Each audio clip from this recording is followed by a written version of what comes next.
Welcome to the August 4th, 2020. Recording in progress. Excuse me. Anyway, welcome to the August 4th, 2025 meeting of the Yarmouth Board of Health. This is a hybrid meeting. So we'll now call the meeting to order, and how about some attendance? Eric, would you be here? Present. Mary? Present. I'm Hillard. Larry? Present. You're here. Okay, Charlie's not going to be. So let the record show that a quorum is present. Thank you. Third item on the agenda is public comment. And just let me read something. This is just generally how public comment works here for meetings in town. The open meeting law discourages public bodies from discussing topics not listed on the agenda. The public, therefore, should not expect the board to respond to questions or statements made during the public comment portion of the meeting. So, is anyone from the public who has any comments or something just briefly? Yeah, why don't you come up? And just please introduce yourself. Pardon? Just introduce yourself for the record, and just keep in mind, by not being on the agenda, things need to be rather brief. Right, my name is Ron Gable, and my property shares a boundary with 88 and 100 Mill Lane.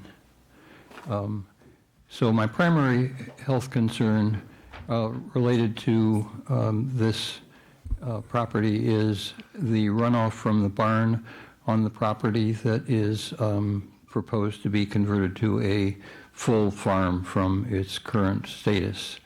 The site map shows, prepared by Down Cape Engineering, shows a proposed manure composting area south of the barn that's about 140 feet from Mill Pond.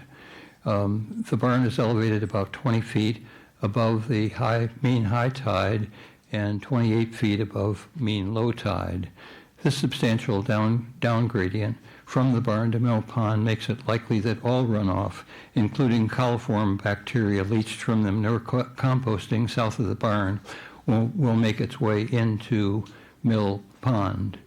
As you know, animal manure contains coliform bacteria that pollutes ponds and rivers. Mill Pond is periodically closed to shellfishing due to contamination with coliform bacteria, especially after heavy rains. Adults and children swim in Mill Pond and Mill Creek, while shell fishermen have harvested more than 390 bushels of quahogs from 2022 through 2024. Their livelihoods are interrupted when the shellfish constable has to post signs indicating that shellfishing is prohibited.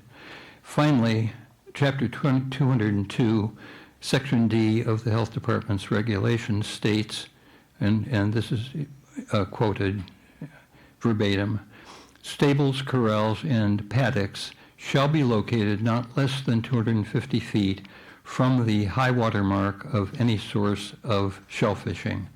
The 30 goats and 2 donkeys that the new owners of 88 Mill Lane, if permitted to proceed, will occupy stalls in the barn and will be grazing on pasture lands where they will be depositing manure. So all in all, I don't believe that the proposed farm on 88 and 100 Mill Lane would be compliant with the health department's regulations. Okay. Thank you for speaking up. Anyone else? Sure. Just one at a time. Is this Yes. live? It should be, Okay, hi. Irene Payne. I live on Gooseneck Road, head of Mill Pond. I'll talk about 3 things very quickly. Number 4, the Eversource yearly operational plan. Whoever it is on the board who writes to Eversource for the people who have private wells, I'm one of them. And so I just want to thank you for that, because I'm not on, right? No. Oh. Okay, why don't you start over? Sorry. You owe that to us and to yourself. Why don't you start over then? Okay. Irene Payne, 24 Gooseneck Road, head of Mill Pond. Thank you, whoever it is who writes to Eversource, because I have one of those wells, and I'm not very far from the power lines at all. The well, it's probably less than 100 feet, and my husband has an autoimmune disease. So we've been writing to them for years, please do not spray around us because we don't want to get sick. The next thing, and so I thank you for that, and I'll be writing our own letter also. The herbicide reduction presentation by Laura here, who's been trying to guard the waters of Cape Cod forever. I'm totally in favor of that. The insects in our yard have practically died off in the last 13 years that we've lived there. We don't use insecticides, but the whole Rolling Hills development around us, when people move in, they hire their landscaping company, and then before you know it, there's all kinds of spraying going on. So our fireflies are dead, our bees are dead. I hardly have a mosquito bite, which is unbelievable. And so there's just so much spraying going on in my neighborhood, I can't believe it. And last but not least, the number 9, the private well sampling. I think it's so wonderful. We'll be joining, and we already have a baseline, so if anybody wants to talk to me about that. Thank you very much. Okay, thank you for speaking up. Somebody else? Great. I think the woman behind you stood up first. Okay. Would you come to the mic and just introduce yourself? Thank you.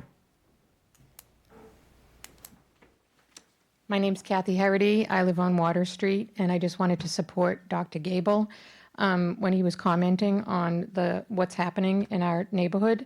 There was a potential farm going in on 8800 Mill Lane, and there's lots of concerns from our neighborhood as far as what's going to be going into Mill Pond and Mill Creek. And there's going to be goats there, there's going to be donkeys there, and there's going to be manure there, and we're very concerned as to what's going to be happening. Okay, thank you. Sir? I'll say here. My name is Paul Fitzgerald. I live on Kevanee Lane, right next to Mill Pond. I also support what Dr. Gable is saying. And I've been there for many, many years, and I've witnessed the closure of the Mill Pond for many years because of runoff of contamination from Anthony's. And it took well into 10 years ago when finally they were monitoring the water quality that determined that it was safe enough to go for shellfishing at that point, and they opened it up commercially. I live on the Barnstable side, so there is a sliver of Mill Pond which is connected to Barnstable, and there are people that live in Kevanee Lane and that shellfish there occasionally. I also swim in the pond, or mostly I swim on the outside of the bridge, but I swim there, many, many, many times in the summertime. So I'm concerned about health and coliform bacteria that can come from the closure of the pond. Also, during the time that Anthony's was polluting the pond, and for the years afterwards, there was a periodic testing. Almost every week, someone would come there and test the waters to see whether anything had changed substantially in the pond. And I wondered if that's something that would be considered from the town of Yarmouth, that they would, if this farm ever gets built or when it gets built, that water quality could be tested, especially during the warmer months, so that and that could be communicated to the public, so we would know what the health is of that effluent. Okay, Thank you. thank you. Thank you. Next? I'll go last.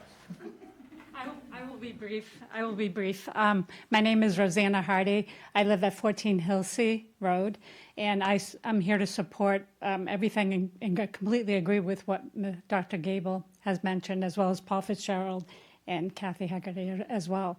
The only thing I want to add is that I know people, when you think about a farm, what we're talking about here is a farm that not only will have a manure compost on it, but we're talking about 30 goats. So we're not talking about a farm that has maybe 1 or 2. We're talking about a significant population, and it is a commercial. I understand when I looked at their plans, one of their plans is down the road to make a commercial creamery as well. So they're breeding the goats. It's a business. And we have a lot of concerns about the health implications with that many goats in our neighborhood. Thank you. You're welcome. Okay. Great. So I'll be brief. Now, just come to the mic. My name is Michael Herity. I also live on the Water Street side, very close to the property that we're talking about. All the points that were made by Dr. Gable and Mr. Fitzgerald as well, it's just something I simply advocate for as well. I use the creek and those waterways as well as a recreational user. I see many people in the neighborhood who use it as well. So these are just concerns that we're voicing right now ahead of all of this.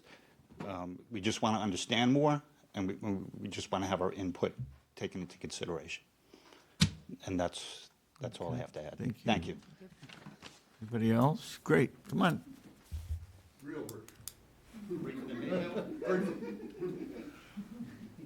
My name is Bill Tyler. I live at 23 Hillsea.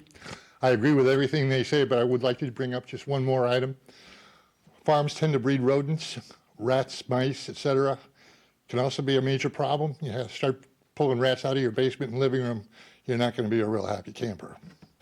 Thank you. Thank you. It's nice when the public shows up and has something to say, get people's opinions. It doesn't happen often enough, so I really appreciate everyone coming in. Until I walked in here, I didn't know this problem existed. Okay, I don't know about any of the other board members. Does anyone know about it? Okay, so where is it in the town, Barry, that this is being thought about, worked upon? What's going on? I know it's in front of the Conservation Commission meeting, the next one. I forget if it's Tuesday or Thursday. Thursday. It's on Thursday. It's on- We actually had one 3 weeks ago and it got postponed, so it's supposed to be this Thursday. Yeah, so that it's in front of the county commission. I know it's in front of our town council, and we have sent it to their concerns to the 88 Mill Road to their council also for review, the concerns.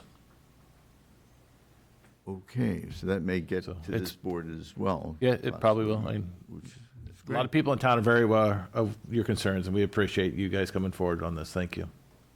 Yeah, anyone who didn't speak regrets not standing up? Anyone? Okay. As a courtesy to you, if you don't want to sit through the whole meeting, you feel free to leave. But that's your call. You can stay, you can go, whatever you want, okay? Thank you. So we're going to move along on the agenda now. Thank you. Thank you. Okay, so we're on number 4 here. This is the Eversource Yearly Operational Plan for Vegetation Management of Electric ROW. Okay, so no surprise who we have here this evening. Carl, you want to introduce yourself? Hi, I'm Carl Lawson, Hazardous Materials Inspector with the Health Department. And I included for the board's information in their packet an update on the Eversource yearly operational plan for herbicide treatment of the electric right-of-ways. So on May 19, I put a draft letter before the board. And after your discussion and direction, I amended the letter. I made a final copy and submitted it that week to Eversource. And I received a response letter. And it was just as I had asked, that they respond categorically, which they did. And in most cases, they pointed out that they are in compliance with the regulation. One additional measure they took was they updated the maps. There are 2 maps that overlap and cover the entire west to east distance of the right-of-way across town. There's a little overlap in the maps, but they divide them into 2, a western and eastern portion. So I checked their indications of the private well locations I gave them. And their maps contain all of the roads, but they don't contain all the road names and house numbers, although they are represented. So I just reconciled town GIS, Town Geographic Information System maps that has street name and street number detail. Reconciled that with the Eversource maps for 2 reasons. One, for my own knowledge to make sure everything was covered, and then also so that I could represent it to the board. And what I did on the maps is I just marked manually each address of concern, each address that we have on record as having a private well, and then I drew an indicator line in a thick black marker to the locations, and all were represented. I can mention one was missed on the first submission, and I brought that to Eversource's attention. They corrected it within a day. So I was pleased about that. So that's where we are at this point, is having received the comment letter back, the comment letter response back from Eversource. So now we probably will not hear anything until they release a new plan, possibly for 2026. They usually do it every year. So how many wells in total are we talking about?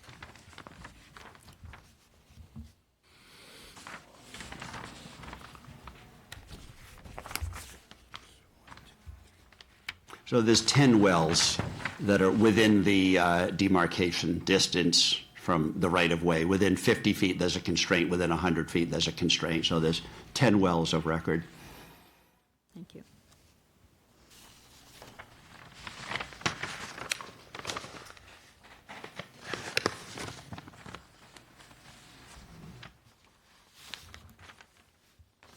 Do you have any questions or surprises? All this very detailed. Thank you. My pleasure. Do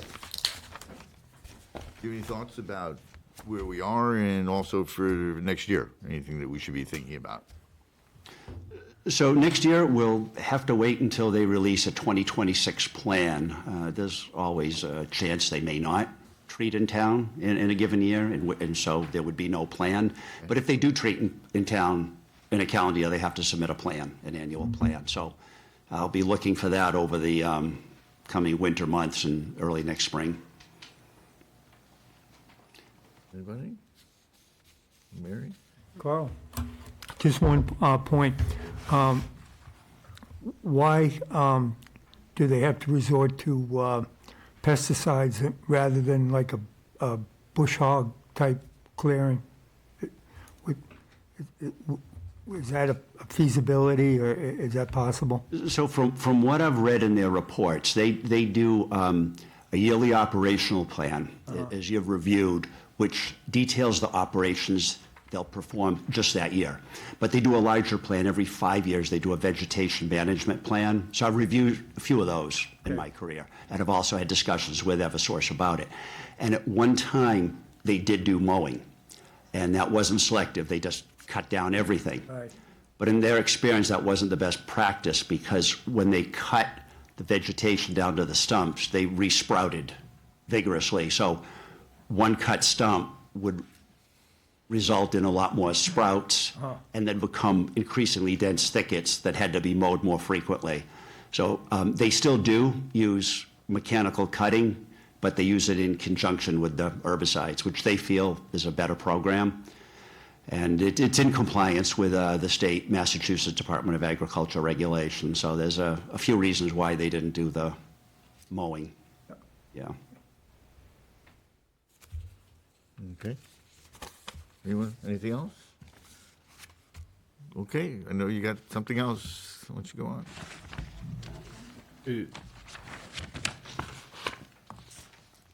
What's up? I just see if anybody in the audience has any questions. All right. I didn't see anyone. Anyone gives a comment? Sure. Okay. Hello, I'm Laura Kelly. I actually live in Northeastham, and I'm quite familiar with Eversource's YOPs and VMPs. And I was wondering if this town, first of all, I want to say thank you, Carl, for everything you're doing year after year. I think persistence will educate them. And so if we keep thinking of new things that we can add to share with them, I have a thought about wind. Of course, it's been thought of before. It's not new. But if we can really say that it's windy here on Cape Cod quite often. I believe in the YOP it says to 10 mile an hour or less that they can actually apply.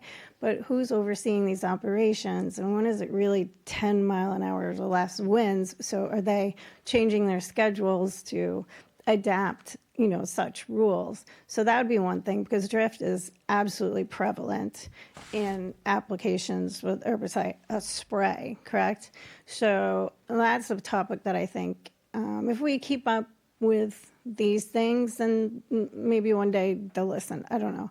Another thing that concerns me is, what is the depth to our drinkable water source in this town? Anybody? 25, 35 feet to our aquifer? varies. It's variable. Sure, of course, but on average, something like that, maybe 50 feet at the most or something. So there are maps that show depth of drinkable waters. So there are maps on APCC, the Association of Preservation of Cape Cod. Their website shows the depths for drinkable water sources. And when Eversource and the state, MDR, open up these buffer zones of 50 feet, 100 foot for different reasons, when our drinkable water source is less than 50 feet and 100 feet below us, when gravity goes vertical, why are we talking horizontal when we want to protect our natural resources here on Cape Cod? So that concerns me. I believe that the Massachusetts State MDR regulations are outdated. They're over 30 years old, and we're still relying on this today. So if the language could get a little stronger, Carl, that would be great. I think what you're doing is excellent, but we need to continue to put our foot down that we are on Cape Cod and should be treated differently because our drinkable water source is below us. We are in sandy soil, et cetera, et cetera. So anyway, thank you very much for your time and for listening. Hopefully it helps in the future. Yeah.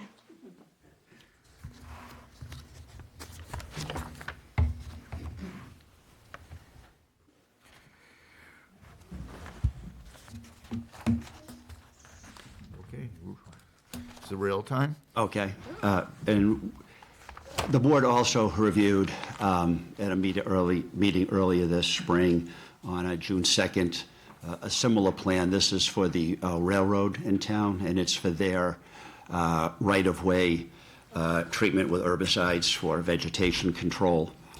And I submitted the comment letter. I received comments back from the railroad. No, the railroad operates just a little differently than Eversource in this regard because they employ a consultant to oversee the plan.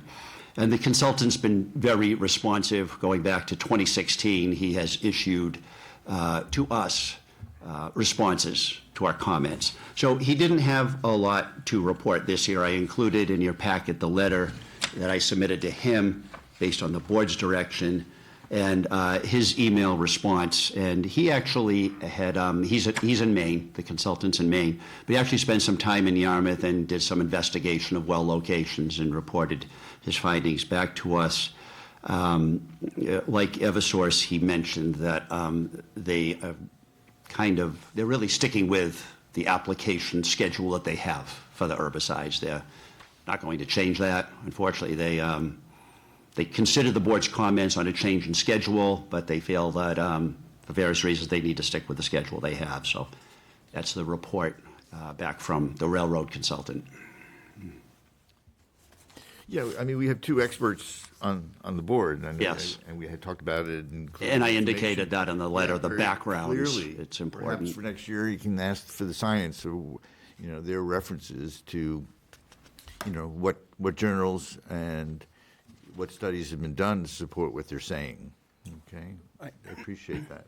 I remember one of our comments was to maybe move the application to a later window. And I'd be happy to share some sources with you, Carl, but I have sources Thank you. from Mississippi State, I have Purdue, I have UMass, I have quite a number of sources here that indicate a later application timing with having a higher, increased effectiveness in controlling perennial weeds as late as maybe October.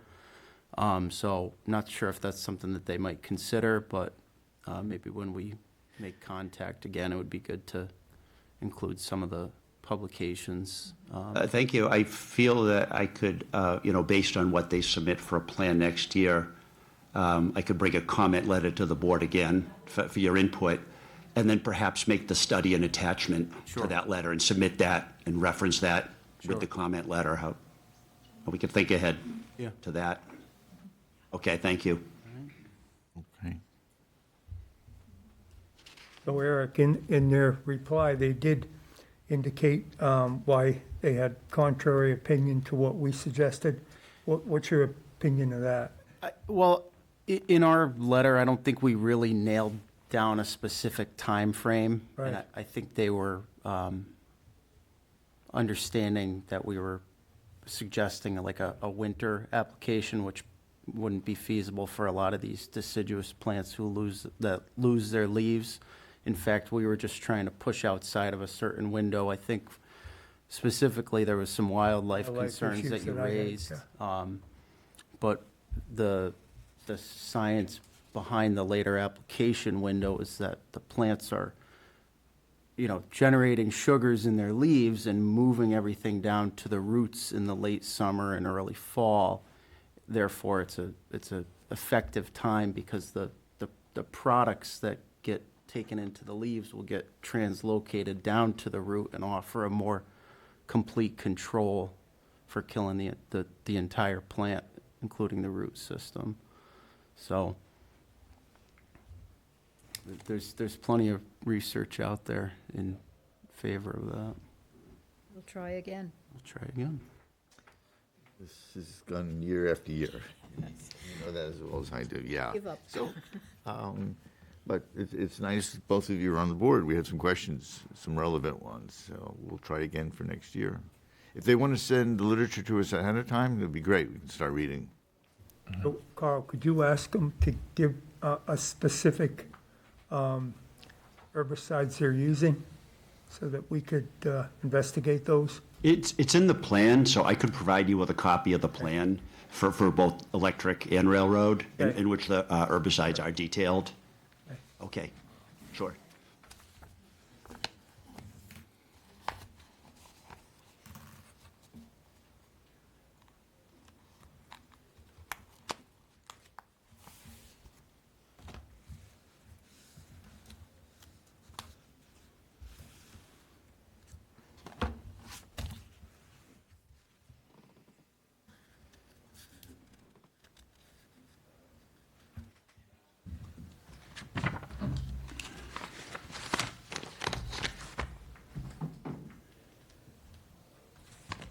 Anything else, Carl?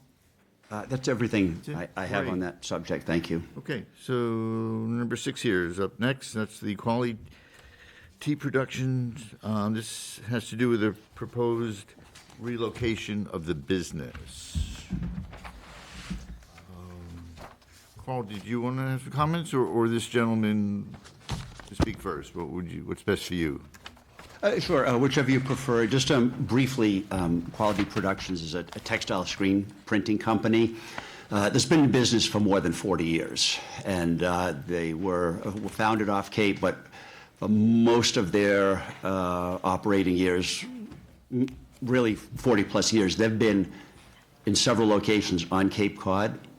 And until 2 years ago, 2.5 years ago, the owner and operator was the son of the founder. So he's been with the company the whole time. The health department and me personally doing inspections, I've been familiar with the business since 2009. So they have a long track record in town of good inspections. And Mr. Ben Dupel, who's sitting next to me, he bought the business 2.5 years ago. So he's the new owner. And the previous owner continues to work with him in kind of an advisory role and spending a few days per week on site. And, but now he's proposing a relocation from a site on Route 28, which is outside the Aquifer Protection District. He's proposing to relocate to a site within the Aquifer Protection District.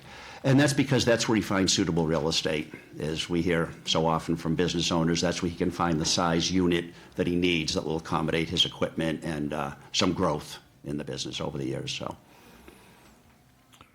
Okay, thanks. That was succinct. So, just introduce yourself, just for the record. So my name is Benjamin Dupel. I am the owner of Quality Productions here in West Yarmouth.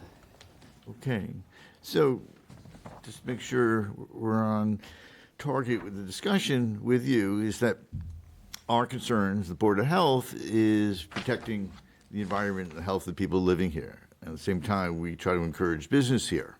So that happens frequently in front of the board of what to do. There are risks involved and there's health involved. So just tell us about your business and some of the decisions you are currently making. Yeah, so as Carl said, I purchased the business about 2.5 years ago in April of 2023 from Steve Slosby. And, over the past 2.5 years, the primary focus for me was to customer retention, learning the business, understanding the business, and, becoming one with the business. It was never about growing the business out of the gate. Now, over the last 2.5 years, we have seen growth. And one of the things that we hold near and dear at Quality is turnaround times, making sure that the small business that is commonly overlooked by larger print shops doesn't feel left behind by these bigger print shops who tend to cater to large money-making accounts. So what we've seen over the last 2.5 years with the growth of the business is we're having to work harder and harder and harder to maintain our turnaround times, and because we're doing everything manually by hand. So with this proposed growth, it would be implementing automation into our process to take some wear and tear off of my body on the press, but as well as increase our productivity, our capacity, and our ability to cater to more small businesses across Cape in particular. That makes up about 95% of our customer base is on Cape, small businesses. So in terms of what's going to change, the reality of it is not much. As of right now, when it comes to our screens, we're storing them on site. We're not reclaiming any of them. So that leads to a lot of wasted space, a lot of wasted productive space. And ultimately, when we make these screens, if they're not used within a 2-year time period, we have to get rid of them because we choose not to reclaim them. Where we're at now, I don't know the logistics behind why we don't, but it was always told to me by Steve that we can't do that. So we just get rid of them. And to me, since I even started working there, it was always kind of, it felt weird that we're wasting these screens when they could be reused. So with this new process, we're talking about, and we would need to reclaim screens. So that would all be, when we clean out the screens, they're dipped into a solution to loosen the emulsion that is on the screen, which essentially creates the stencil in which we push the ink through onto the shirt or sweatshirt that it's being printed on. In the new location, what we would do is dip that screen into a solution, loosen the emulsion, and we would then blow it out so we could reuse the screen rather than having to get rid of it or hold it on site. As of right now, all of our non-hazardous wastewater is held in double-layered polyethylene vats, and which I think Carl can attest to are fully in compliance with the retainment of that non-hazardous wastewater. But other than that, we would be, I believe in the Aquifer Protection District, it looks at a household amount of retained chemicals as 20 gallons. I believe in the memo that Carl wrote up, it is proposing 150 gallons. I know in the memo as well, he said to look on the upper end. And, when Carl and I sat down and really ran through the numbers, we found ourselves between about 200 or 150 to 200 gallons of necessary chemicals on site. And a lot of that falls into our inks. We're storing, a lot of inks just because, so-and-so wants blue, so-and-so wants red, and every shade of the rainbow. We have to hold that on site. Fortunately, we're able to get those inks shipped to us pretty quickly, so we don't have to store a massive amount. We can get it quick enough. So the proposal is essentially for that 150 to 200 gallons of non-hazardous or hazardous or toxic material to be stored on site. So that includes coming from your new process of reclaiming the screens? I think Carl would be able to speak to that better in terms of what is held in the vats of non-hazardous wastewater and how that is classified. Sure.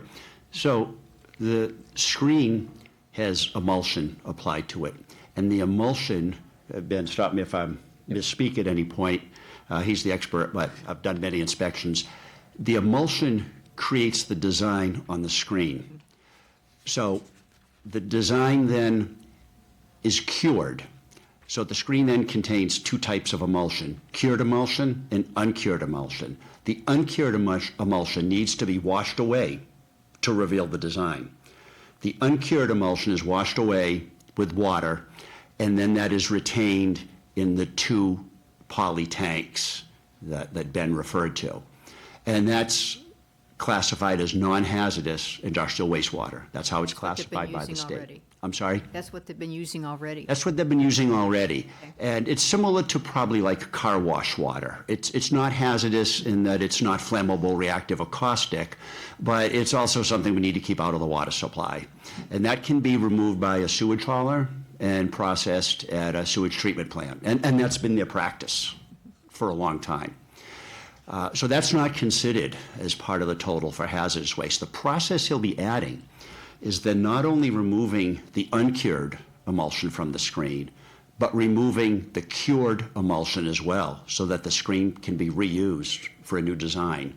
Because there's a space constraint, and if he files these screens with cured emulsion, showing the design, if he files those in kind of, I'll call it a screen library, for lack of a better, eventually his library runs out of space. So if he has a recurring customer requesting the same design, it works well. He continues to use that screen.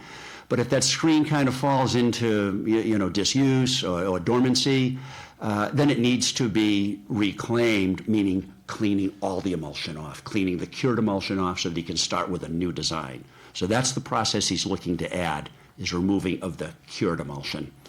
Because the only alternative is then to cut away that material, cut away that textile screen, and put in a new textile screen, which is a waste of product. So he's seeking to preserve the textile screen by cleaning it and reusing it more. And if I could just add to that, so the process he's referring to is stretching. You can re-stretch the mesh onto the screen, but for what it's worth, it's just not worth it to us to go that route. So we're just buying new screens, and on average, we're spending about $700 to $1,200 a month just in screens, and with what we've seen in the growth of the business just over the course of 2.5 years, it gets expensive quick, and the ability to reclaim those screens, it increases space that we can use, as well as our ability to continue to grow the business. So that new process does generate some hazardous wastewater? Yes. Yes. And I have some familiarity with it because we have two other screen printing operations in town within the Aquifer Protection District that reclaim their screens totally. So they remove their uncured emulsion initially so they can print a design, and then later they remove their cured emulsion so that they can reuse the screen. And these are both long-established businesses that have been located in town more than 30 years. So there's something that wouldn't have been this board's review. They may have predated the Aquifer Protection Bylaw. They might have been there. In fact, one I'm pretty sure has been there more than 35 years. And so how then is that water treated, taken care of, kept from going into the So groundwater? when it comes to the reclaiming of the screens, there's no difference between cured versus uncured emulsion. It is still emulsion. I think what Carl is alluding to is what would be called the dip tank that contains the what would it be? The I have it here. It's the emulsion stripper, which that is accounted for in that 150-gallon request. That would need to be disposed of by a company like Clean Harbors, because it does fall into that category. But what would be going into the tanks, whether it be cured or uncured emulsion, it is still the same emulsion. There's no chemical difference between the two. One has just been exposed to light. One has had a black stencil put in place to prevent the light from going through. So they're not any different. And on top of that, when it comes to what is on the screen when it's going in to the dip tank, all the ink has already been removed. So there's no ink going into the vats. It's specifically and only that cured and uncured emulsion. So I noticed that you don't have a hazardous waste hauler yet, or has that changed since we got our report? We do not have a hazardous waste hauler specifically yet. I have held off pending the decision that occurs. But based on the track record of Clean Harbors, I do not see it as an issue going forward. How often would waste hauler come to your business? So are you referring to hazardous waste or the non-hazardous wastewater? No, the hazardous waste. So that would probably end up being once a quarter, roughly. A lot of it depends on how many screens we're actually reclaiming. We're fortunate enough to have enough recurring customers where it's not like every job we're cleaning out a screen. It's more just having the option to at this point. Yeah. But I would suspect probably once a quarter. These will all be double wall contained and then have overspill containers, and you'll have your HACCP plans, your spill plans and all that together. and Correct. everything. We've formulated a spill plan already, and as for the dip tank, the tank will be held within a secondary polyethylene or double-walled container as well. Yep. I mean, from what I've read, there are eco-friendly emulsion removers. Correct. Correct. And, I mean, these are enzyme-based, from what I understand. They're strippers, but they are more eco-friendly. So is that something you're going to be using or not using? No, so I've looked into that completely, and when I printed out all my safety data sheets, that is specifically the direction that I'm going. Fortunately, the industry is also going that direction. So, I mean, even from the time that I started working at Quality, things have been taken off the shelves. It's no longer sold.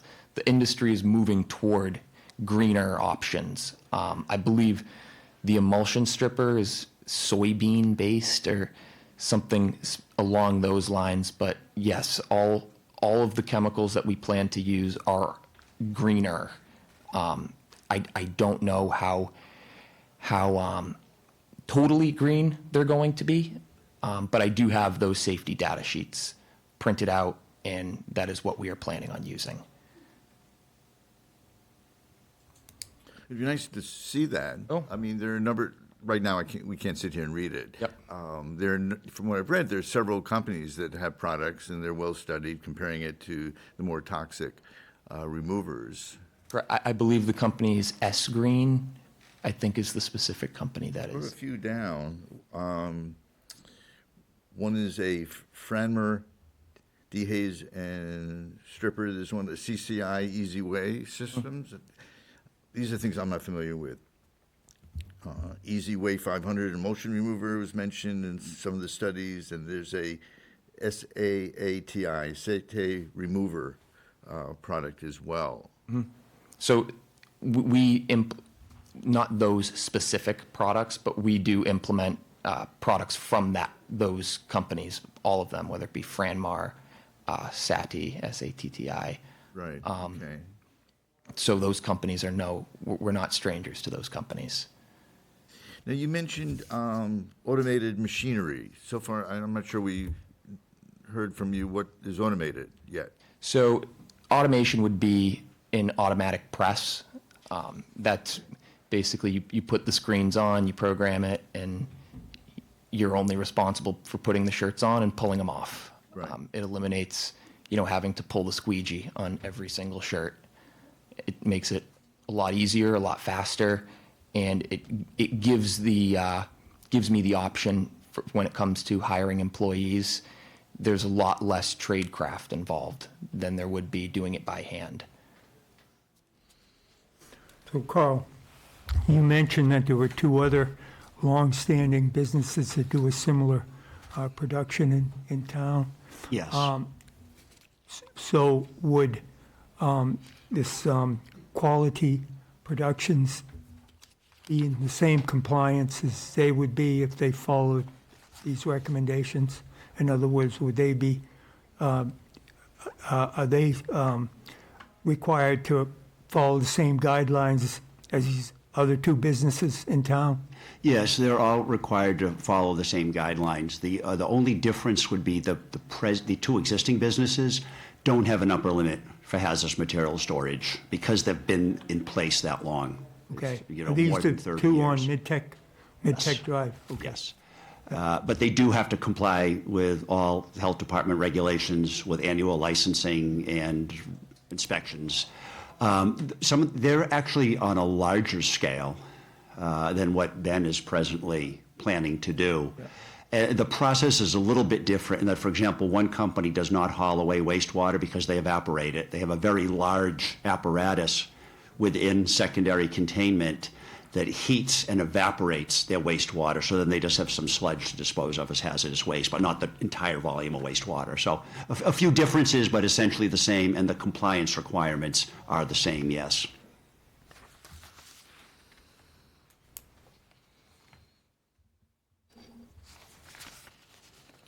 So I'd recommend that, I'm oh, gonna- excuse me, may go I have ahead. a few more questions. Sure. Yeah, look at this. You made reference to some kind of booth. Yeah, a washout booth that would Explain what that is for so us. yeah, so a washout booth. It's basically a giant washout tub with it's walled in except in the front, and that's connected to a pump system underneath, which when we blow out the screens, that's where the wastewater goes into. It goes into a pump and it pumps into the vats. It's like a glorified sink that costs a little too much money, but yeah, it's pretty simple. You say blow out, are you using like high pressure air? What do you use? Just basically a power washer, essentially. Right now, we're using a high pressure hose that just comes out. It's kind of like a big shower head with more pressure. To remove what at that point in the process? Uncured emulsion. Right. So what precautions are you taking for the people working there exposed to whatever is blown off the screens? So I'm the only person who works there formally. I'm responsible for making all of the screens. No one else does that. And there is typically no kickback when it comes to washing out the screens because where we're blowing the screens out is porous. There's parts or there's pores in the screen, so when you hit it with the water, it just goes right through. Okay, I just encourage you, I mean, think about some goggles. I mean, Yep. if it gets in your eye, it's pretty dangerous. If you're inhaling any of it, it's pretty dangerous. Just some recommendations for yourself. Or hopefully you get larger and start hiring people. Yeah, hopefully. Okay, it's something to think about. Yep. Seriously. Can't think of anything else here. There's mention here about cleaning the new screens, right? Mentions in the bathroom. I had brought this up at our meeting.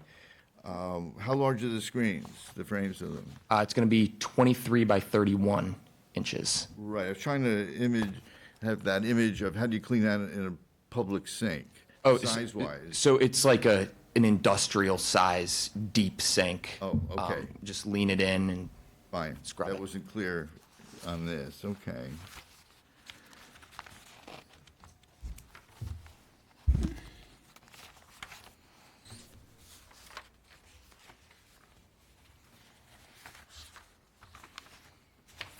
And we had a map here a little bit. I appreciate that. And that gave us the location. I swung by there earlier today. Just looks like a nice place to work, actually, those units. And there's some drawings of the actual unit that you're going to be, I guess, renting. And do you have in front of you what I'm talking about? Carl, do you have it? Yes. Okay, in the upper left-hand corner, there's a bathroom, apparently. Yes. And then there's some wall for something, narrow wall, I don't know, it's electrical or whatever, I'm not sure what that is. So this was rudimentary that I built out myself. That was just trying to get a wall to designate that there are 2 bathrooms there, and I used that wall as just a separator to separate the 2. Okay, that's the next question. There was another 7'5" area that didn't have a label to it. So you're saying that's a bathroom? Yes, those are both bathrooms. The others are really very well done. It's very clear what they are. Yep. And what about the floor drains? I don't see anything on here. There are none. There are none. There are none. None at all? Nope. Bathrooms is no drain? No. Carl, is that an issue we need to address or not? Not as far as I'm aware, because I would consult with the plumbing inspector if I had a question. It's my understanding the floor drain is only required if you could drive a vehicle inside. And this is not that type of unit, I believe. I don't think there's a garage door. But it was constructed probably before the plumbing code changed, which would have been in the plumbing code changed around 2007 or 8. Okay. Yeah. But the plumbing inspector will be part of this review for occupancy as well. So if there's any deficiency, he will bring it up at that time.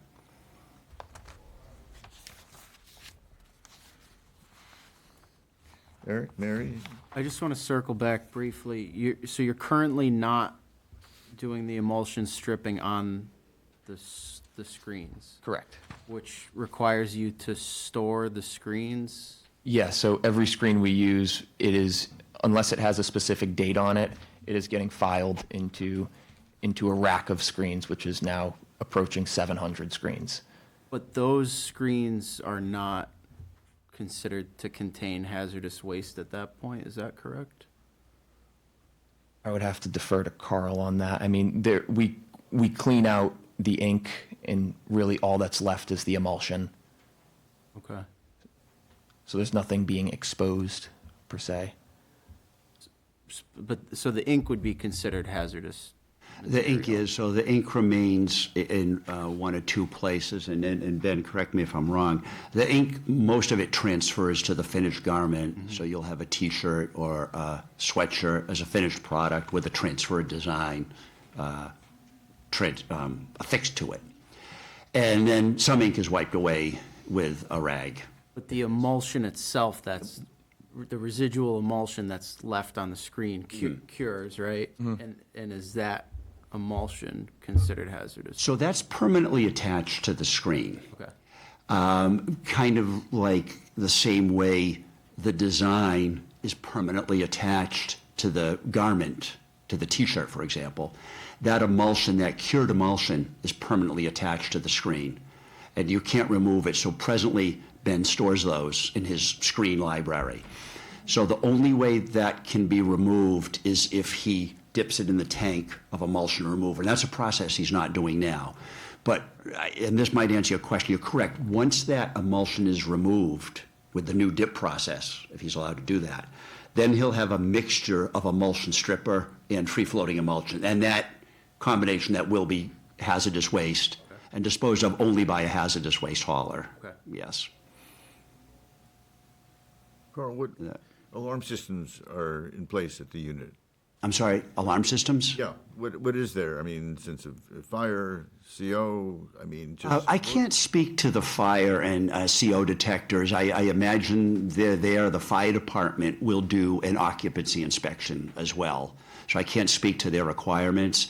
As far as high-level alarms, his above-ground tanks don't have high-level alarms because you can see the level. Right. They're above ground, and they're translucent, so you can watch the level rise and call for removal when they get close to full. Right, that was well written here.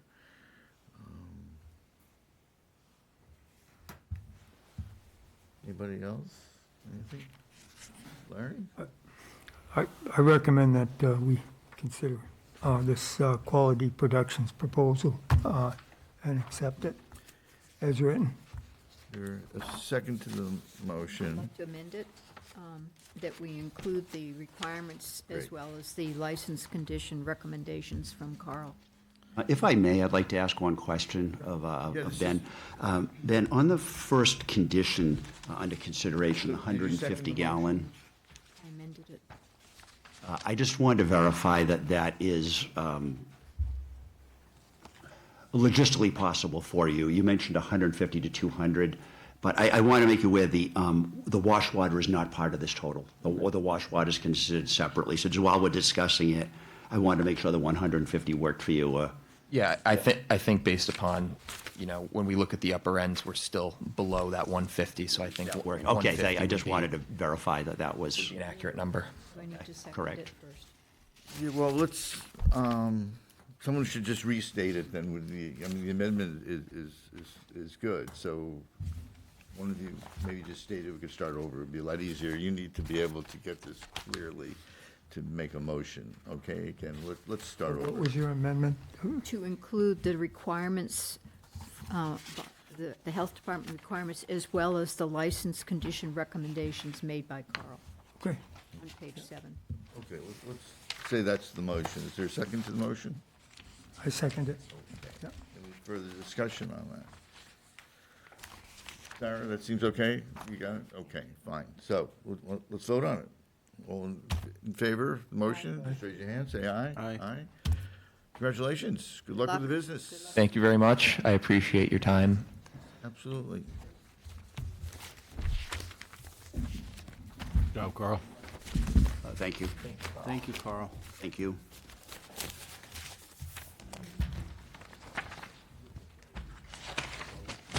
Okay, we're up to number 7 here, the herbicide reduction presentation. So, let's begin.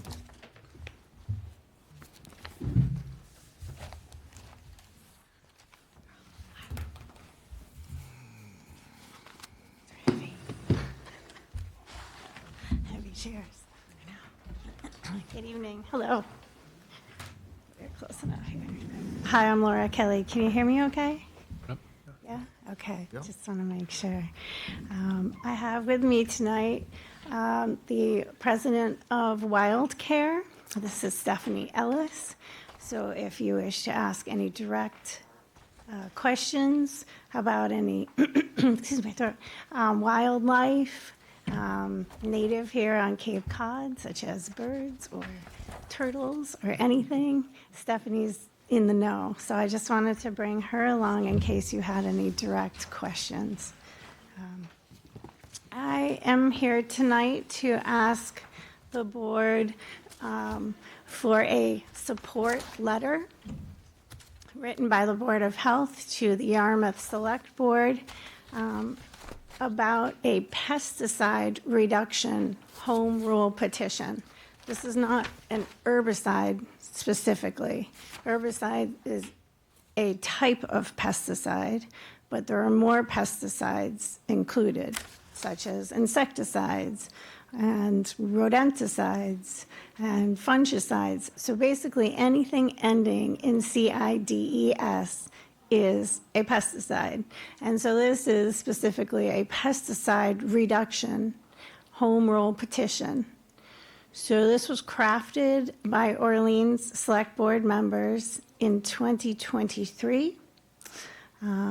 Their citizens were asking to be able to do more to protect their waters, freshwater, salt waters. They see harm occurring, and so the Select Board got together with thoughtful intention and created a home rule petition to reduce pesticide use. This is not a ban. This is not a ban of sale. This is not, the word ban is illegal. We're not here talking about a ban. We're here talking about a reduction for outdoor pesticides only.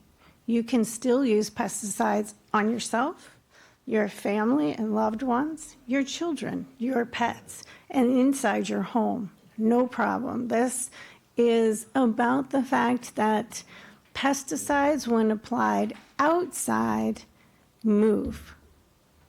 If it's an herbicide to kill a weed, let's say, if the weed doesn't actually absorb 100% of that herbicide, it's going to continue on doing harm. Maybe it goes in the air. Maybe the homeowner sprayed it when it was 20 miles an hour and it drifted to the neighbor who has a beehive. There's so many maybes, there's so many what ifs, but what we're finding is that this needs to stop. we're finding there's so much harm that we don't realize we're doing. So it's called unintended consequences. We don't intend to do such things, but it is occurring, such as with mice. If you want to kill mice and you do it with a poison, it is a slow process.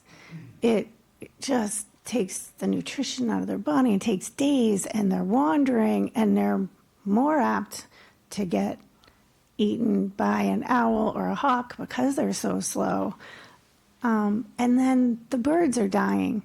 So there's a lot going on that I didn't realize until talking to Stephanie, and she's quite able to test these animals that come into Wild Care, which is in Orleans, Eastham. Eastham. And so she'll talk on that behalf. And of course, there's insecticides with mosquito spraying. You know, it's a great intention to prevent our West Nile, of course. Nobody wants this. But, you know, blank spraying of your property is also, unfortunately, harming beneficial insects as well.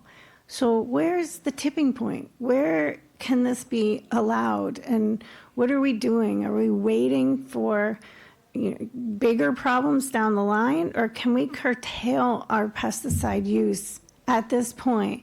You know, the first thing we can do is volunteer to not use herbicides, fungicides, insecticides outside our actual homes, because it is traveling from neighbor to neighbor.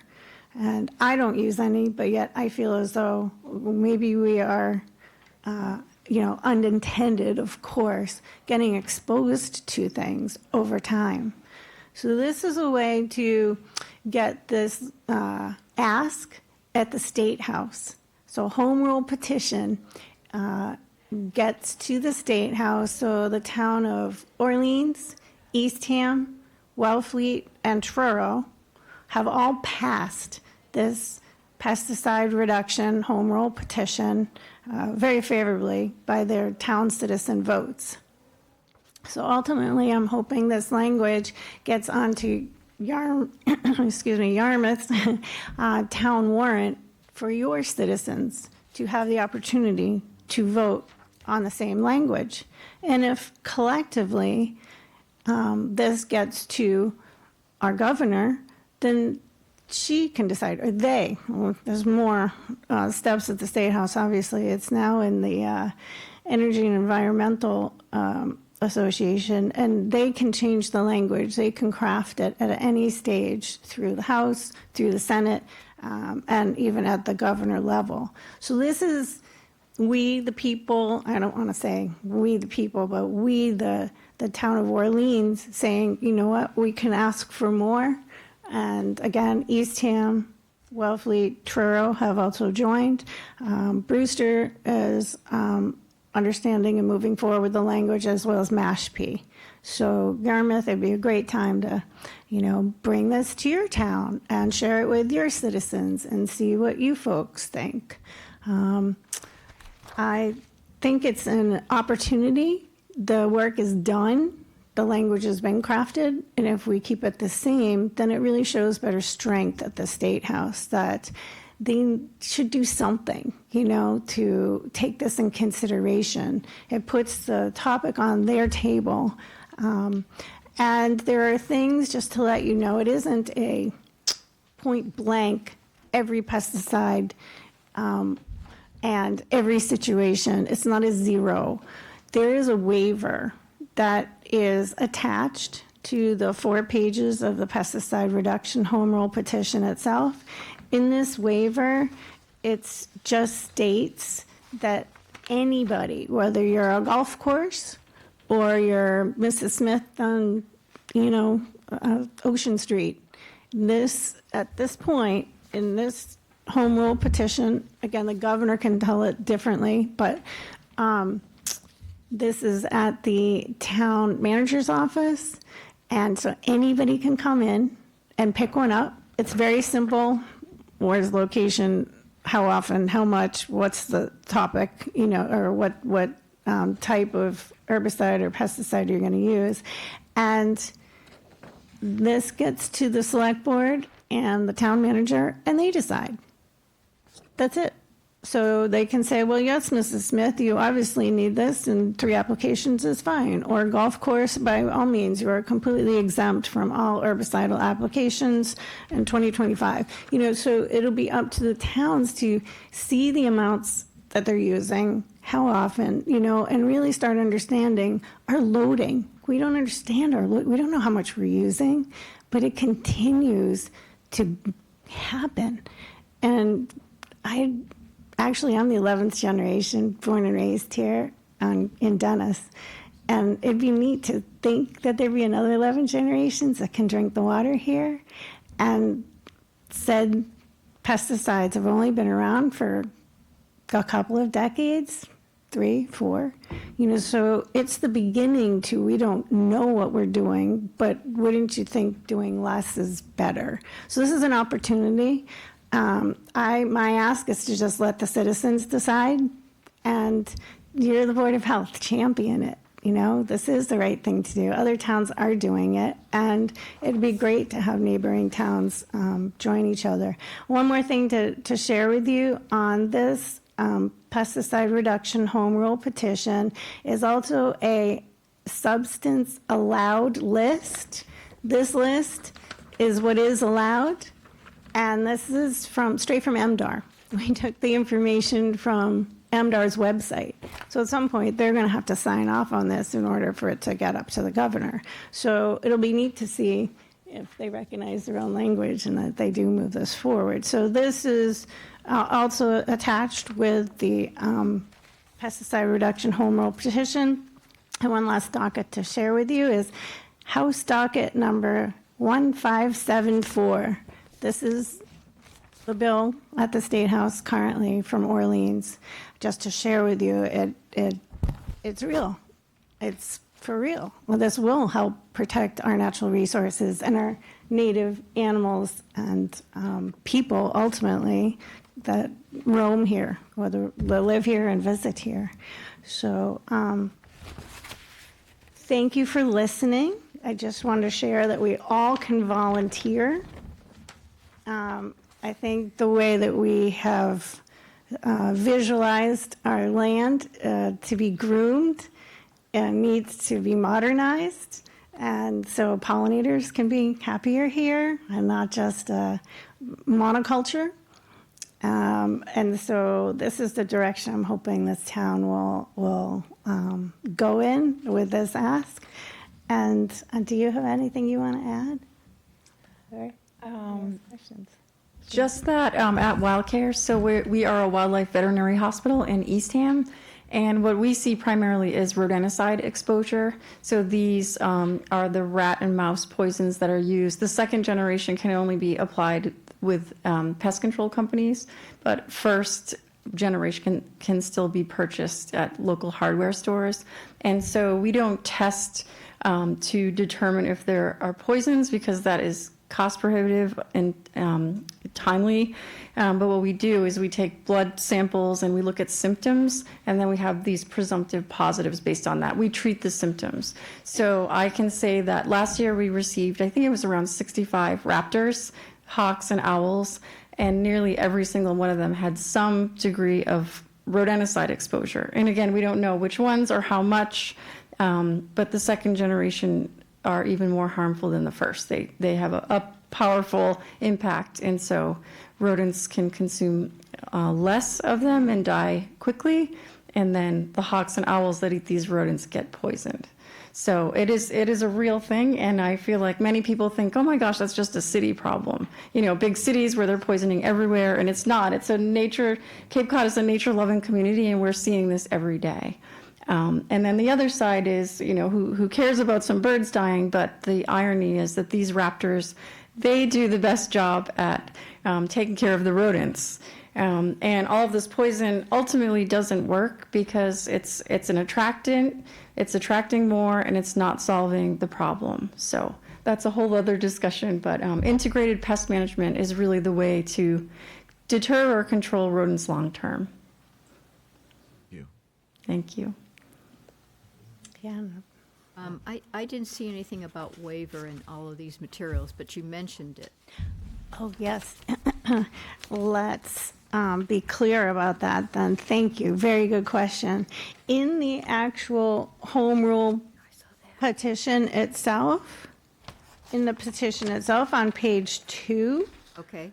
if you look up and it says definitions, and there's all these 7 CFR 2051. These are all Massachusetts state definitions. We've got inert ingredients, non-synthetics, definitions of pesticides, and then exemptions is on the next page, number 6. Indoor pest sprays are allowed. Insect repellents are allowed as long as it's on the body. And then it gets down to public health. Let's see. I have to just figure out where the actual. I'm sorry, it's on here. It should say a waiver. Petitions authority. Eric just pointed out under 6C. Oh, there it is. Talk about temporary waiver on a case-by-case basis. That's it. Bingo. That's Yep. the extent of And your. so this is the waiver itself, and it's about case by case, whether it's a golf course or a neighbor, anybody. It's open to anybody, whether you're a business or you're just, a homeowner. Anybody can come and say, hey, I would like to use this on my land. At least this is how it's written in the way that the Orleans Select Board have crafted it.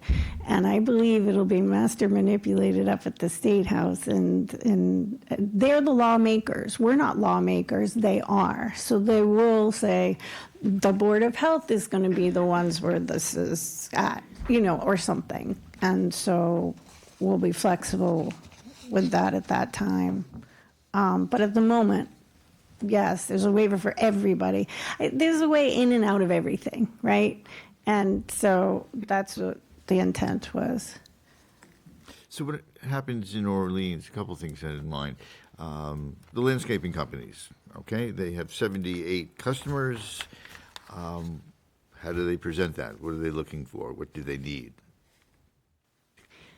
Are they getting variances on each property, on their whole business? How does that work? Well, hopefully, again, this is up to our dear governor and state to tell us how to handle these things.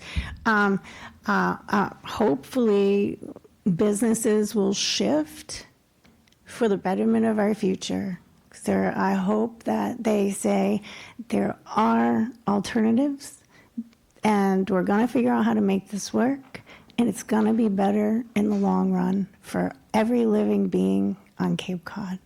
There are businesses already set up doing it. There's, I can give names. There's Pure Solutions out of Chatham doing a spray for ticks, and another recipe for mosquitoes. Another recipe for driveways for, weed control and larger areas, not specific gardens, but, walkways and things like that. That's non-toxic. They use a type of essential oils combined together. And so they have the backpack sprayer, and they come to your property, so there's businesses already moving forward down the wave, let's say. I would say to businesses, the purpose is not to, stop businesses by any means. It's to modernize. It's to move forward. It's to think about what we're doing. We're harming ourselves. How long is it going to take before it's a real problem? And then that's going to be a lot more costly. We don't even know what it would be if PFOAs and PFASs are forever chemicals showing up in our drinkable water sources. Well, are we testing for glyphosate, imazapar, trichlor, maziamponium? No, but if we did, I wonder if they would be there, because there's very similar in the aspect of the forever chemicals. Some of these live 30 years. And they go downstream. It was the Cape Cod commission that said that the travel is a foot a day in our sandy soil from applications on properties. And so if, our aquifer is 30 feet down, that's about a month. So we just have to kind of realize we can't see it, but how is it not happening if we're continuing to douse our land? We're in charge of our land. Let's oversee it with a different light, and think of modern instead of the 30 years ago. It's not working. We're doing so much more. We have more loading than we even know what's going on. And to think about the homeowner versus the business might have Massachusetts state applicators licenses. They've got the language. They read the label is the law on the bag. That's the law. And they're more aware of it. They've been to school. They've done it for 30 years and that kind of thing. It's thinking about the homeowners that can go to the agways and the garden centers and grab this and grab that. And, oh, this looks good too. And then it's a free-for-all out there. They can mix anything. They can do it at any rate, at any time. It was 2014 that it was our state senator, Dan Wolf, who gave an opportunity for the towns to step in and have a say on this topic before the state took this responsibility away from the towns. And so that's why we're here today, asking the state permission. Could we actually regulate these things again? It was 2014. 6 towns got involved. But what came out of that was that we are not to use any pesticide or applications from October 15th to April 15th. Well, who's going to use it at Christmas? It was really interesting to see that after all that work, that was the outcome. So we're just asking for another round of, we've been talking about this, it's been another decade, let's talk about it again, let's have another, this is a home rule petition, it's just got more grit to it, it's gonna get seen and heard at the State House, and they're gonna have to decide. If they say nothing, then it's nothing, but it's a chance for the towns to say, you know what, we should be looking at this. We should really be talking about this. This is okay to talk about. So that was the idea of the waiver, and then of the substances that are allowed. There is a list. It's like 4 pages long. It's pretty long. So if there's that point, it could be on your town website for people to look up to understand. If we get it. Now, these home rule petitions live for 2 years at the State House. So if it actually passes your town meeting in the fall, in the spring, whatever, it then gets through the Attorney General, which has already said okay to the language for 4 other towns. So that's going to go through pretty easily, and it needs to, go through process. And so that, when it hits the State House, it's got a time limit. It starts a clock, believe it or not, for 2 years. And so it could run out. And so we're asking the towns then to submit, and Orleans has, and Orleans did. So that would be the next ask if it takes too long. It just dies in committee. It sits on somebody's desk like that and dies in committee. Doesn't go anywhere for 2 years. So that happened. And we might expect it to happen again until, a couple more towns get involved and a couple more towns get involved. And then that might knock on the governor's door that, geez, there's 6 towns on the Cape saying the same thing. We should do something about it. You know what I mean? So it's a little bit of a process. So it might take 5 years or 10 years, but maybe we'll get around to, hey, this is a problem. We should do something about it. And this is great. Let's do it. So thank you again for listening. Long stories. Appreciate your effort. Yeah. Yeah, it's a lot to understand, but it's a good thing. All right. I agree with everything she says. If we're into wildlife, we see it every day. I know I used to have a ton of hummingbirds. Yeah. Rarely see hummingbirds anymore.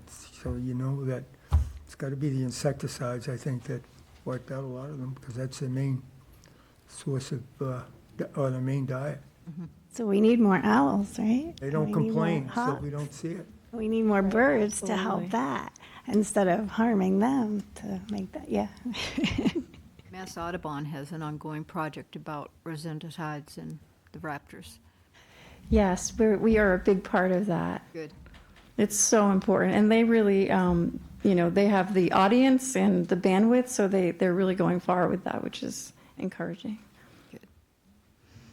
I have a question. Some of the towns that have said no, what are their reasonings? Harwich, Bully. There was one person that kind of took over the whole room, fear factors. Yeah, if we don't, it was like an eye-opening experience. You were there that night, I recall. It kind of just snowballed and rolled, and that was it. It was like over. So it got off track. We were on one way, and all of a sudden it got derailed, and he brought up, we're going to amend it, and they voted to amend it, and then they amended it, and it all happened in town meeting, so it was not a specific, particular, whatever number 3 is or something it meant, it was for his personal, I think, business and his way of doing things, which, I just try to look at the big picture. We're not out to take business away from anybody. That's not the point. We're hoping people get to, get clever with this and still be able to maintain what they need to maintain, and it could be okay. So I don't know the specific answer to that question. These products be coming off the shelves in our local? No. No? No, we can't ban the sale or use. That would be a governor moment. We're not asking for that at all. We're asking for there to be a reduction. It's just like this step, not this step. It's like the first one, so where she goes, or I want to say they, because it's the whole state house, go with it.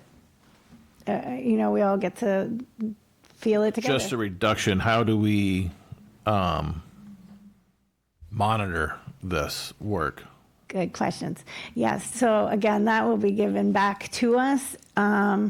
We don't know. Maybe it's the Board of Health, and they are to, a neighbor says, "Hey, my neighbor's doing something. I can smell it," or "My bees died. Can we?" The state already has that set up.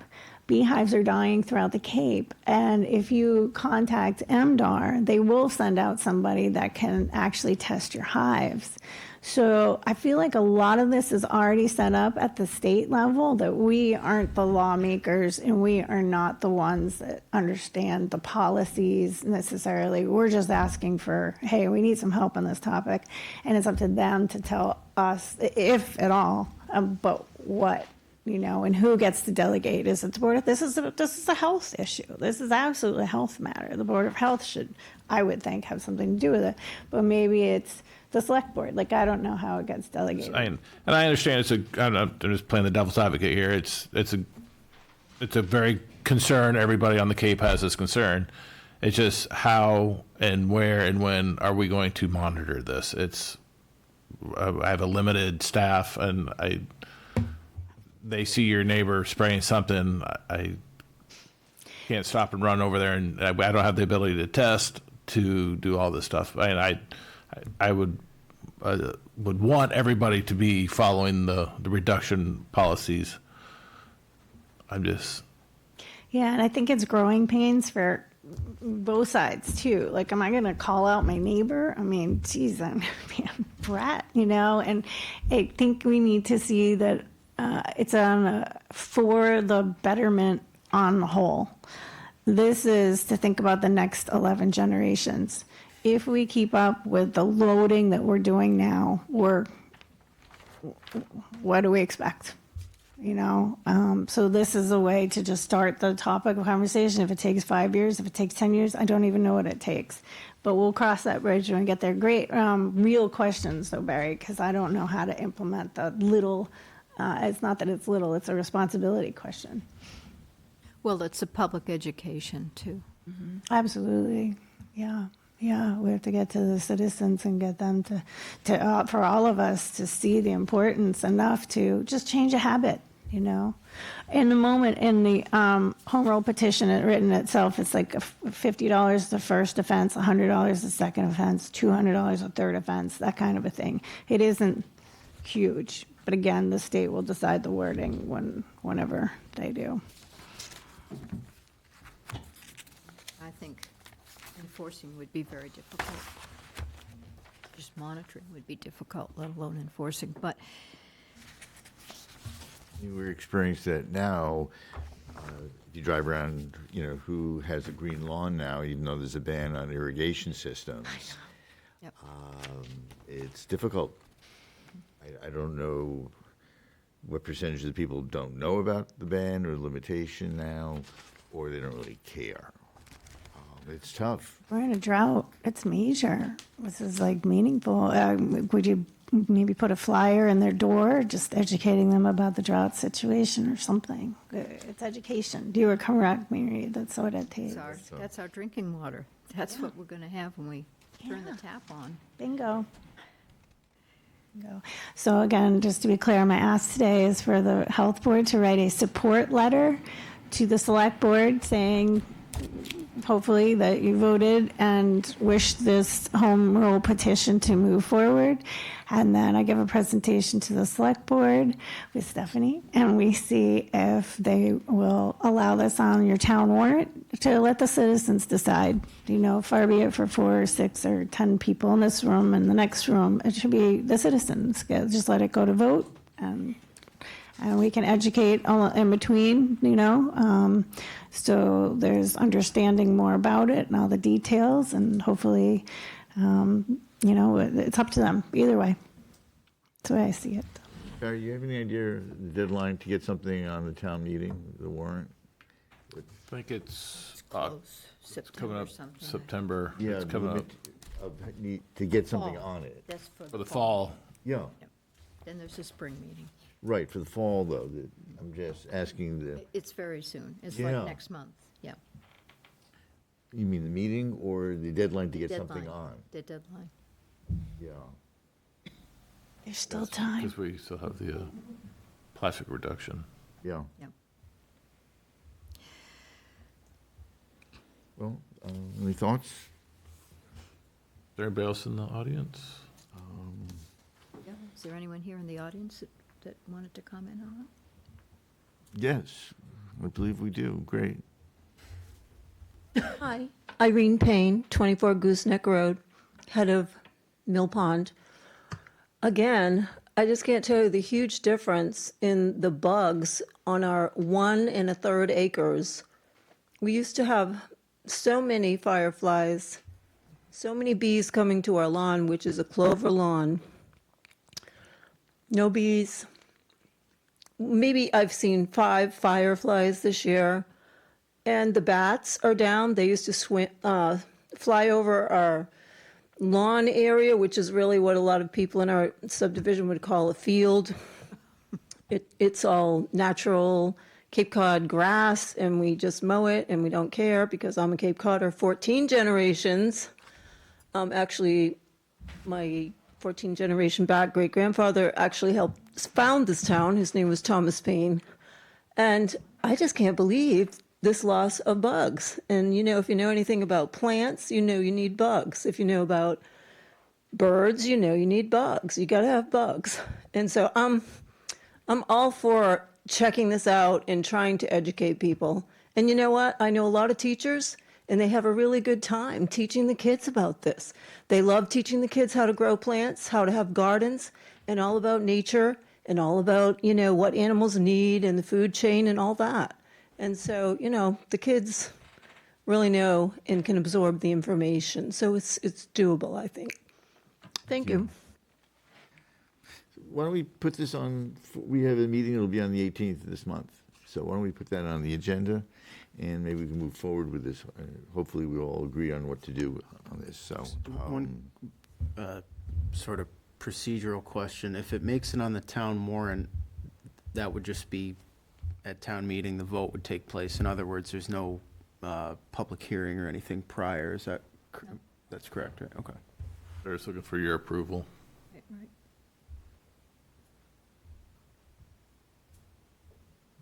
Okay. Well, thank you. A lot of Okay. effort, and I appreciate it.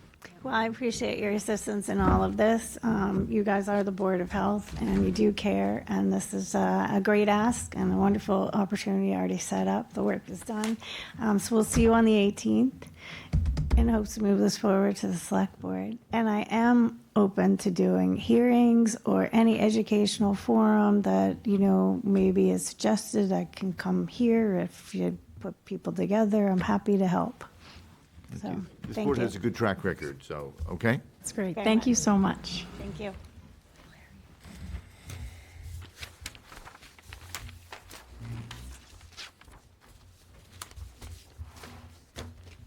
In your packet, so the golf course did submit their usage. I got the usage from the school district and the town also. So that's all in your packets also. Right, I so. appreciate that.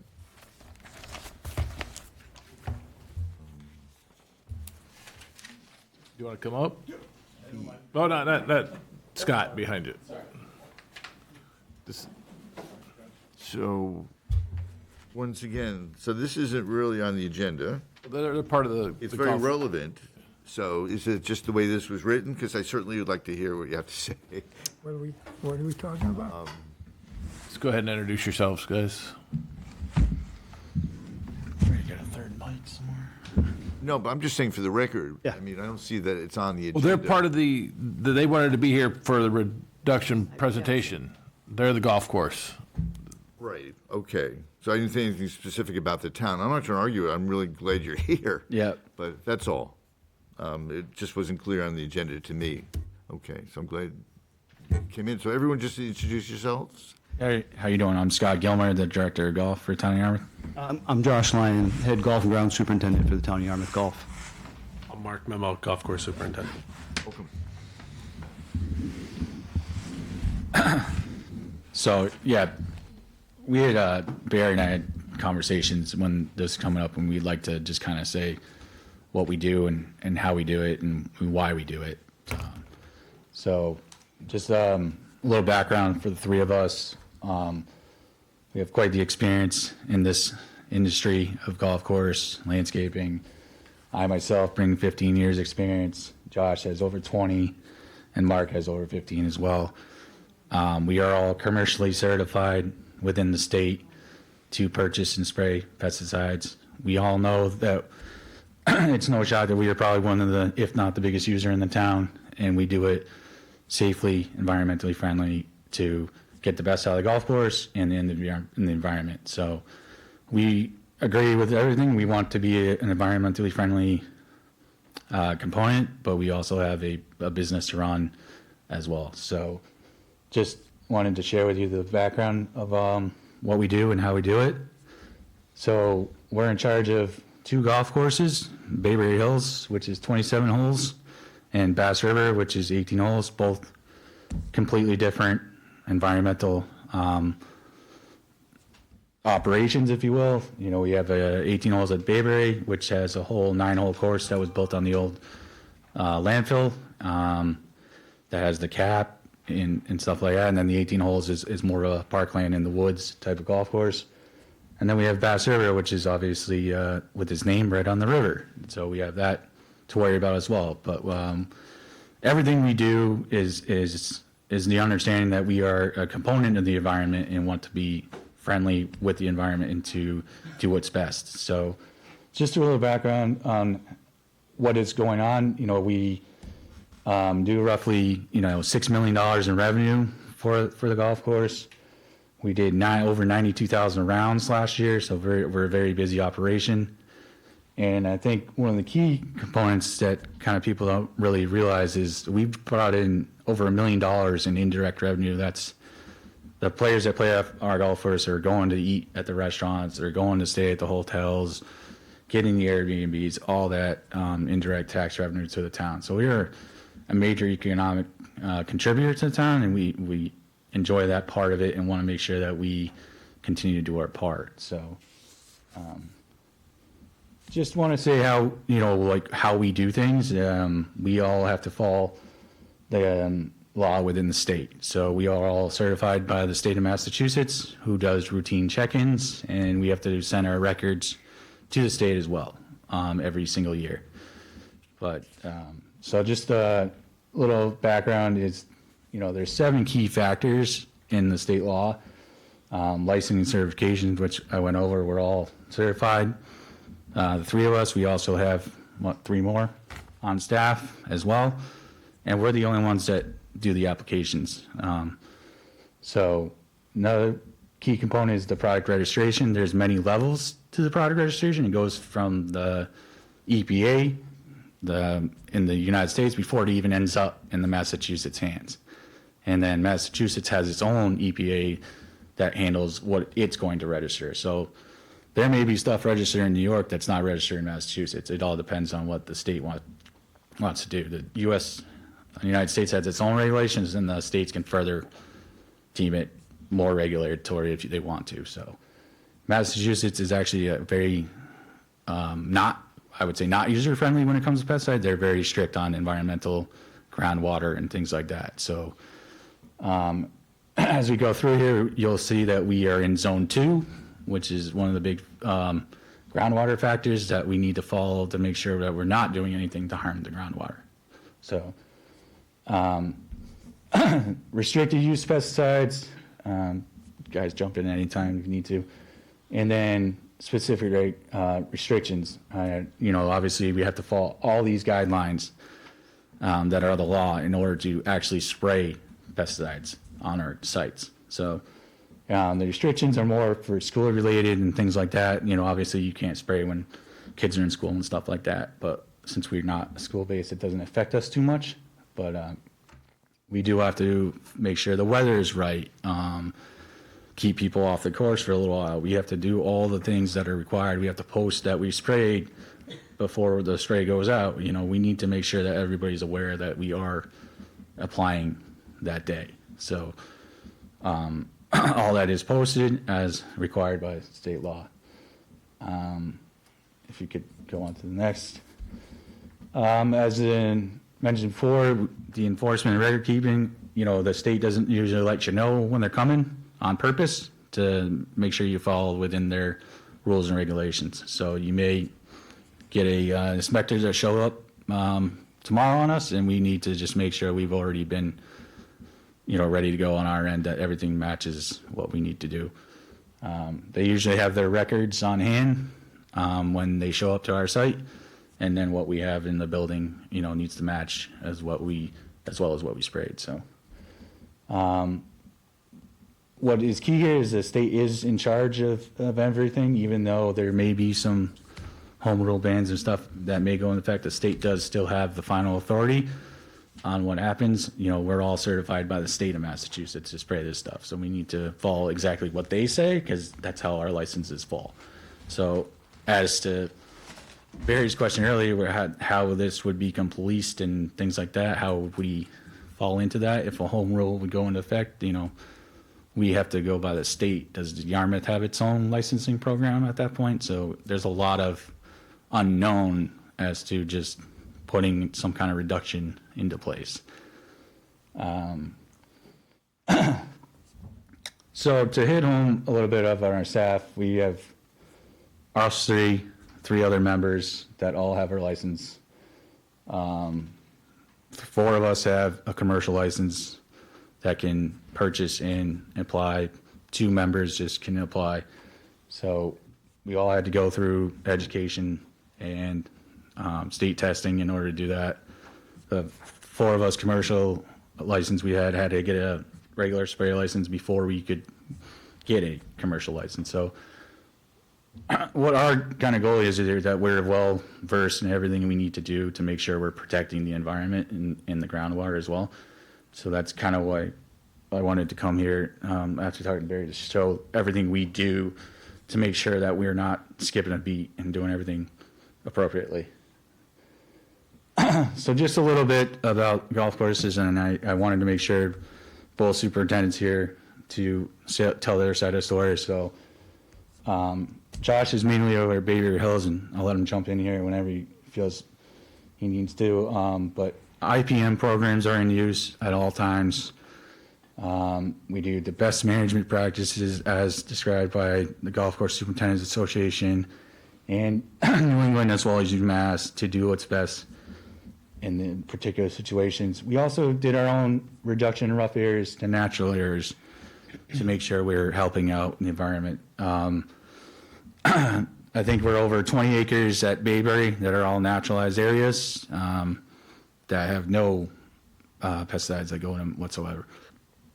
And then, so a little more about Bayberry. It is Zone 2.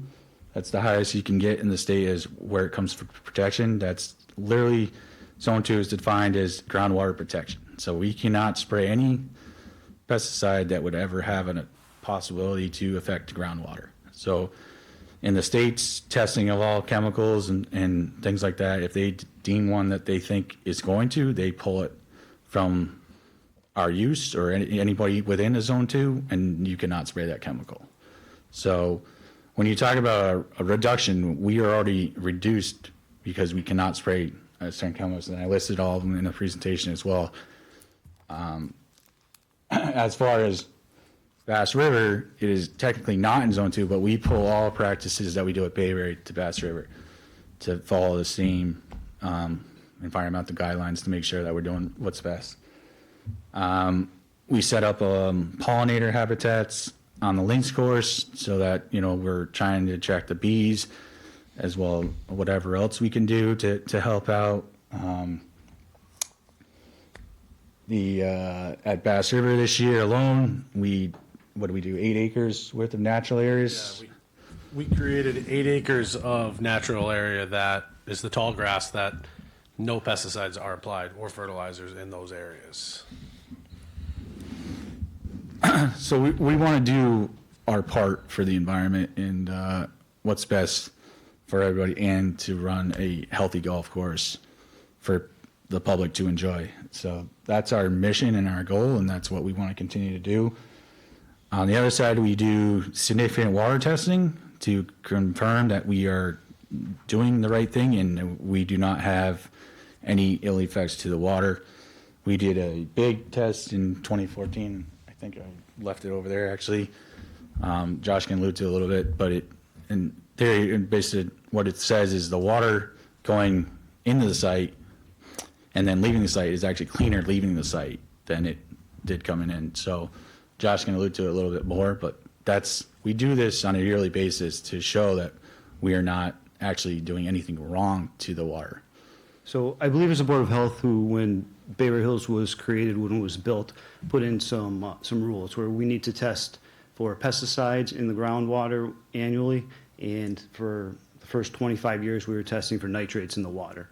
So the nitrate testing, the pesticide testing was sent to Cornell, where they came up with this report that Scott's talking to. I don't know if it was submitted or if he has it. I have. Where we're essentially doing no damage to the aquifer underneath the golf course.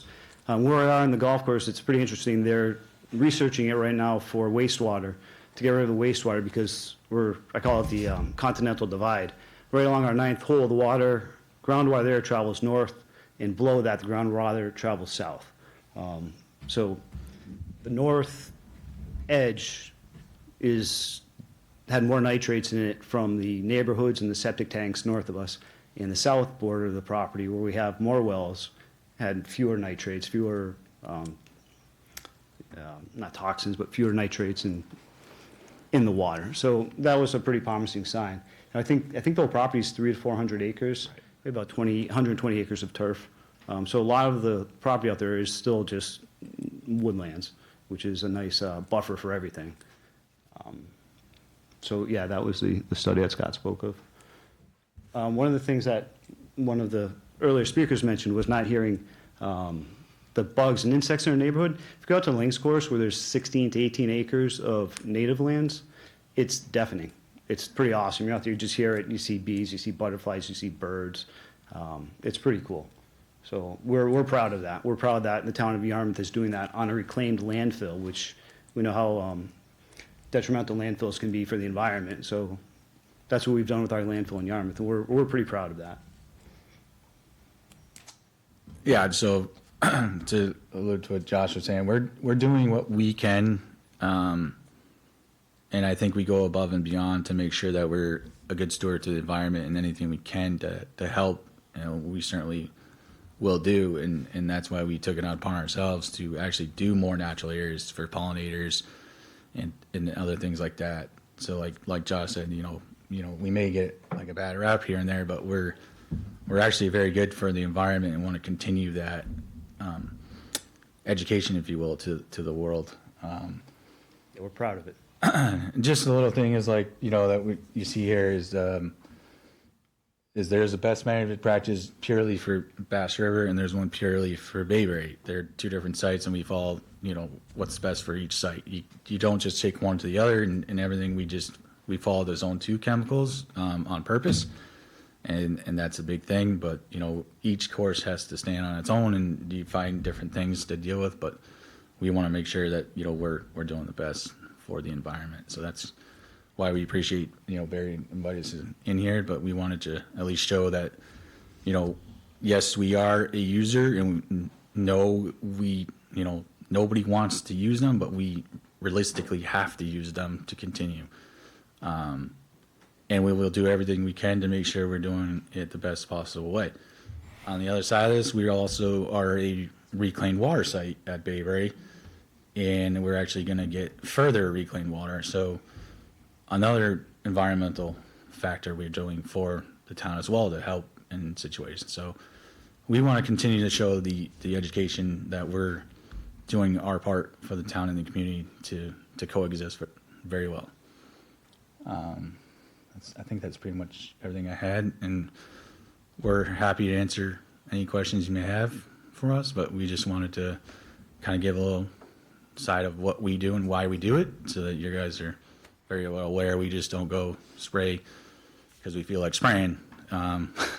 We need to spray because it's a have to, and we have to follow the state guidelines in order to do it. It seems to me you could go a ways toward public education. I don't know how many golfers are actually from Yarmouth. I'm sure you have visitors also and people from other places on the Cape.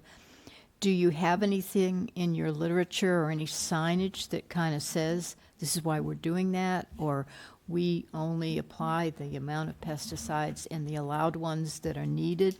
I mean, you could kind of get that word out, because people are going to see these beautiful golf courses with natural areas and all. Yep. It might. So we have signs on the native area that shows a pollinator sign, like this is a pollinator Right. habitat that's posted out there.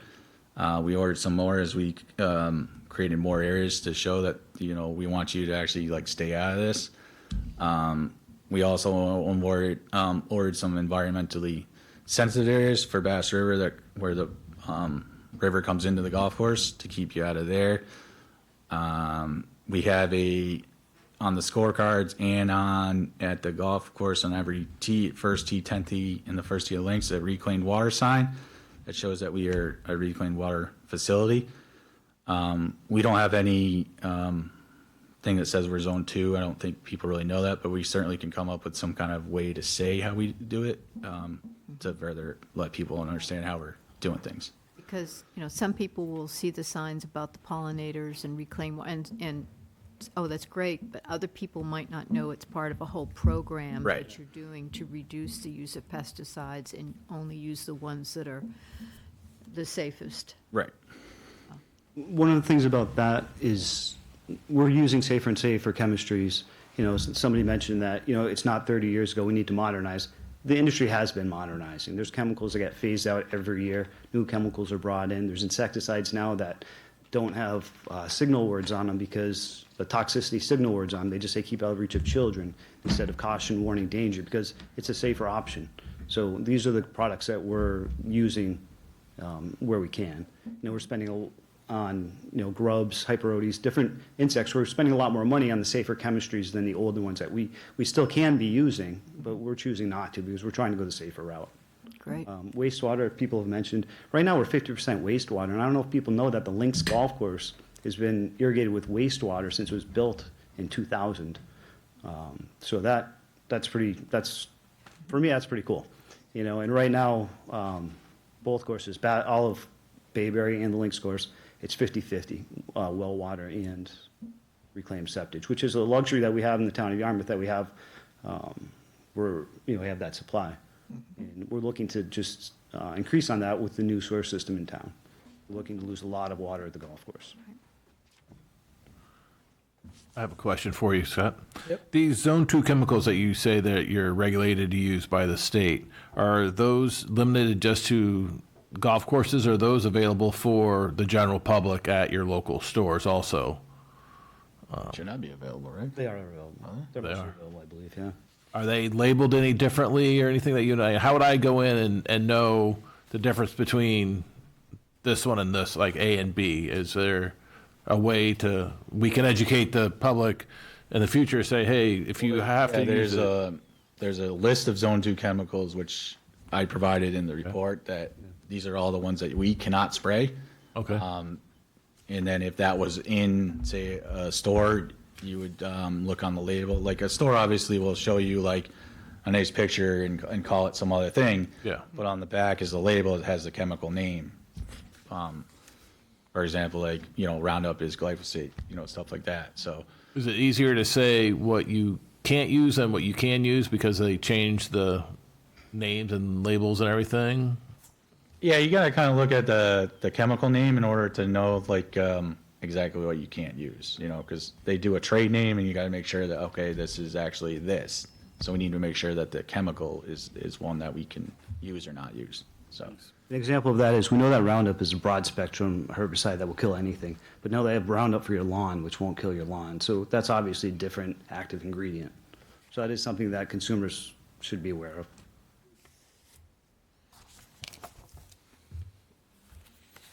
All right. It's very reassuring. Good work. Yeah, great work. Thank you. Yeah, I appreciate that, guys. Appreciate your time. Thank you for what you guys do for us. Appreciate that.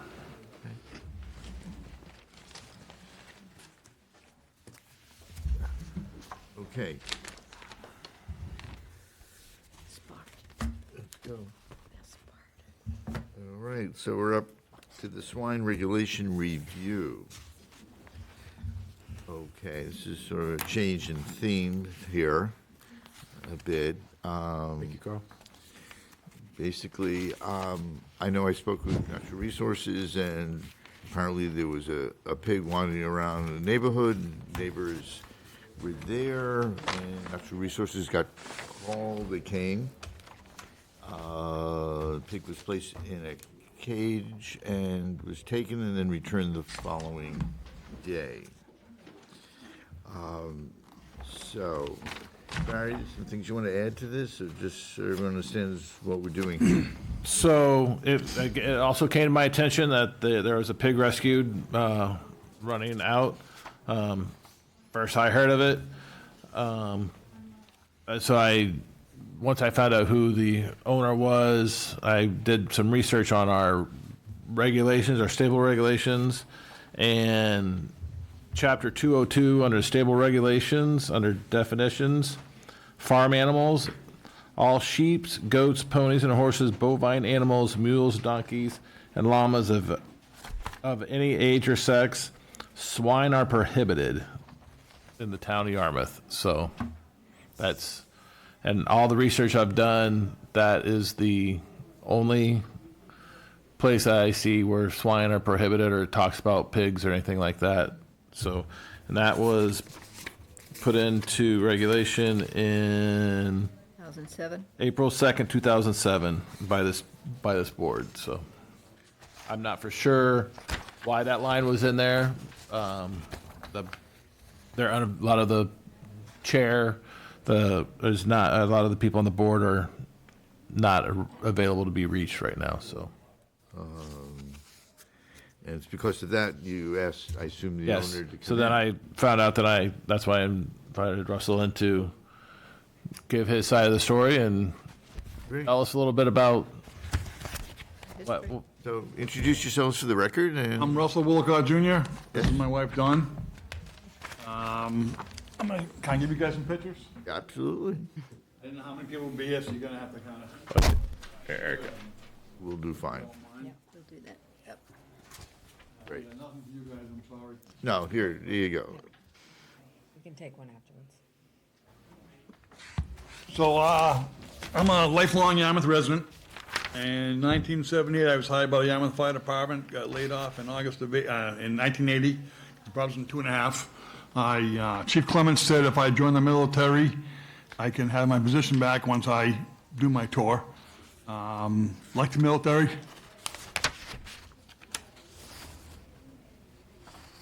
Been 24 years in the Army. Spent 24 years in the Army, came back here, took care of my father until he passed away because he had full-blown dementia. I currently manage a Cape Coral propane company. I train at the fire academy for the firefighters and the first responders in the propane industry because they're trained to a grade put out fires, but they have no clue how to deal with propane incidents, kind of like natural gas incidents. I'm a retired disabled veteran. I have my disability paperwork here that I can show you. It's also part of my taxes. And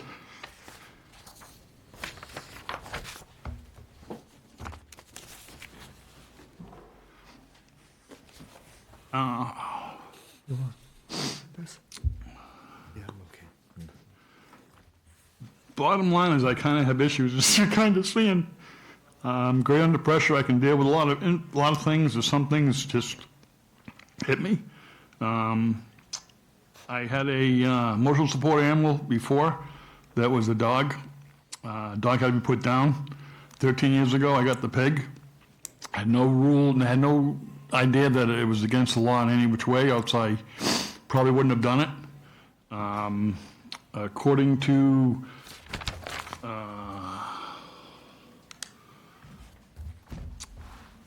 Federal Department of Housing, I'm allowed to have all sorts of animals that don't,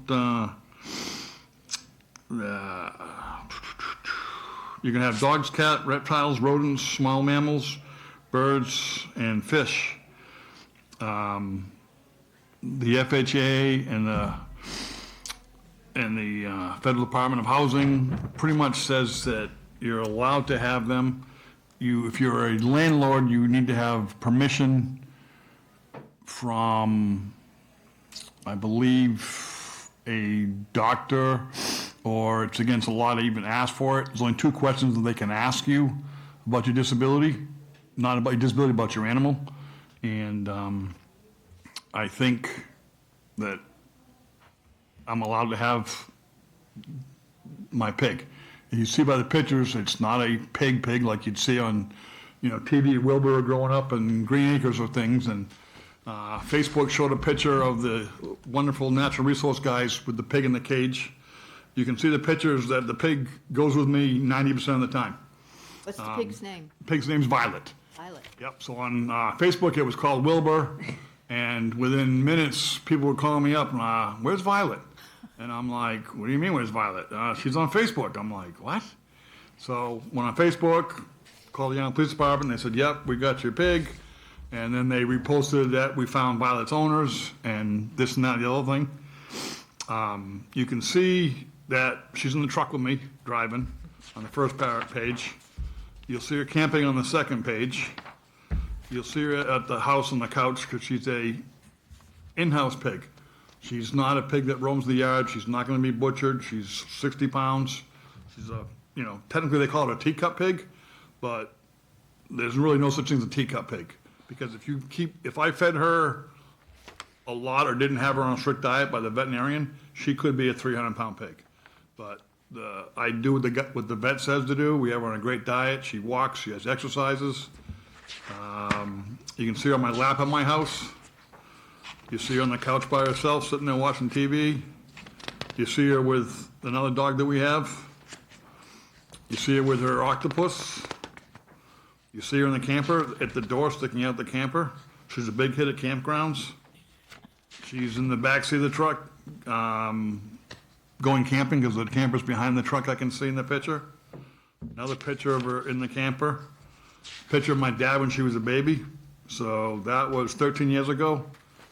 My dad would sit there on the lawn and she'd run around my dad. My daughter's graduation, Cape Cod Tech said bring her to the graduation because we'd bring her there occasionally for a fundraiser to kiss a pig. So kids would go nuts, and that's how they raised money for the senior prom. There's a picture of it in the camper with the other two dogs. There's a picture of her in her best camping, overlooking the water on the deck of the camper. There's a picture of her at the campground on her leash. There's a picture of her and my dad. My dad liked to feed her, so she'd always sit there when he was eating, and he would always feed her. And then she looked at me like, uh-oh, I'm in trouble in that last picture. Like I said, I've had her 13 years. No one's ever said anything. Neighbors all love it. People that know I have it love it. I've been on vacation with the Yarmouth Police and Yarmouth Selectmen.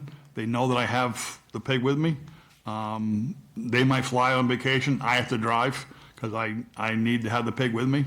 So they know that. When we go on trips, it's frustrating that I have to be in a campground. They're in a nice hotel. And they have to come visit me, and I have to go visit them and the shuffle and stuff. But it is what it is. So I'm sure if they knew there was something wrong, they would have mentioned to me also. I don't know what to say. So I'm open for questions. And So how old's the pig? pig's 13 years old. And Wilma Prada lives down the street from me. I live on Witchwood Road. I was raised there, left, came back here, took care of my dad, bought the house from him when he passed to buy out my sisters.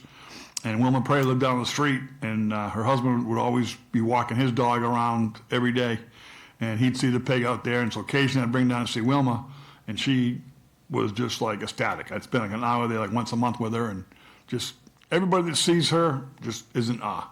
You know, we go to PetSmart, and it's hard to get out of PetSmart because people come up there, want to take pictures with her, they want to see her, touch her, pat her. You know, she's just an amazing little pig. If I could just add, Violet is litter box trained, so she is not, wandering around, going to the bathroom everywhere. She is litter box trained, so she does do that. She does go outside during the day when we're home, just kind of wander around the yard, get some fresh air, walk her little legs, her chubby little legs around. She loves to be out in the sun, so a lot of times she'll just go in the backyard and just lay down in the sun. She's out there for a couple of hours, and then we say, Violet, it's time to go back in. She goes right back in the house. She spends, I would say the majority of her day is in the house. She's not like your normal pig, farm pig. She is very much a part of our family. So.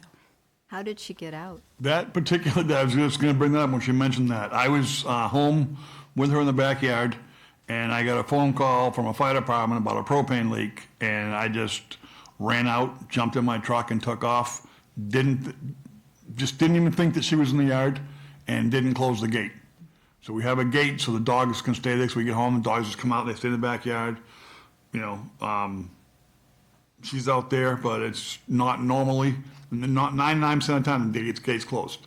This one particular thing, I just took off quick and flew to the incident. And then, when I get home, I'm like, think nothing of it. I was probably gone a couple hours, and then when I get home, it's like, oh, where's Violet? I'm like, she's on Facebook. So in 13 years, obviously nobody had known about it. First off, thank you for your service. 100% appreciated. Thank you for doing that. I know you're a big part of the community with other things you do. I know you have food trucks. You said Violet goes everywhere with you. She doesn't go on the food truck. Thank you very much. Well stated. That's where I was going to ask. Thank you very much. ADA rules state that the only animals that are actually support animals are dogs and small ponies. Those are service animals. Service animals. She's not a service animal. She's an emotional support animal. Emotional support, okay. Just as long as you know the difference, and then they're not allowed in restaurants and stuff like that. So, nope. We appreciate that. Have you once been again. to the residence, Barry? I drive by it every day on the way to work. Was very surprised when I found out it was you. Have you looked at the housing? I have not. I was waiting till tonight to go, and I was going to ask if I could go take a look and I was going to invite you, Larry, to go with me Sure. to see the situation, see the setup, what we have to make sure it's compiles with our stable regulations and It's everything. funny because when I got my food truck 3 years ago, Bruce Murphy and Phil came to the house to inspect the food trailer. They didn't want me to bring it to town hall. Bruce spent 90% of the time out in the backyard with the pig in my golf cart, while Phil did the inspection on my food trailer. So Bruce was well aware of it. So maybe Bruce didn't know about the law also. I mean, And again, it's never an issue until something happens. It's 3 words in a 30-year-old document. So 20-something-year-old document. It's just 3 words, and it just happened to. Technology nowadays, I just typed it in, and it came right up. So, I've inspected your trucks, both here in Yarmouth and in Dennis.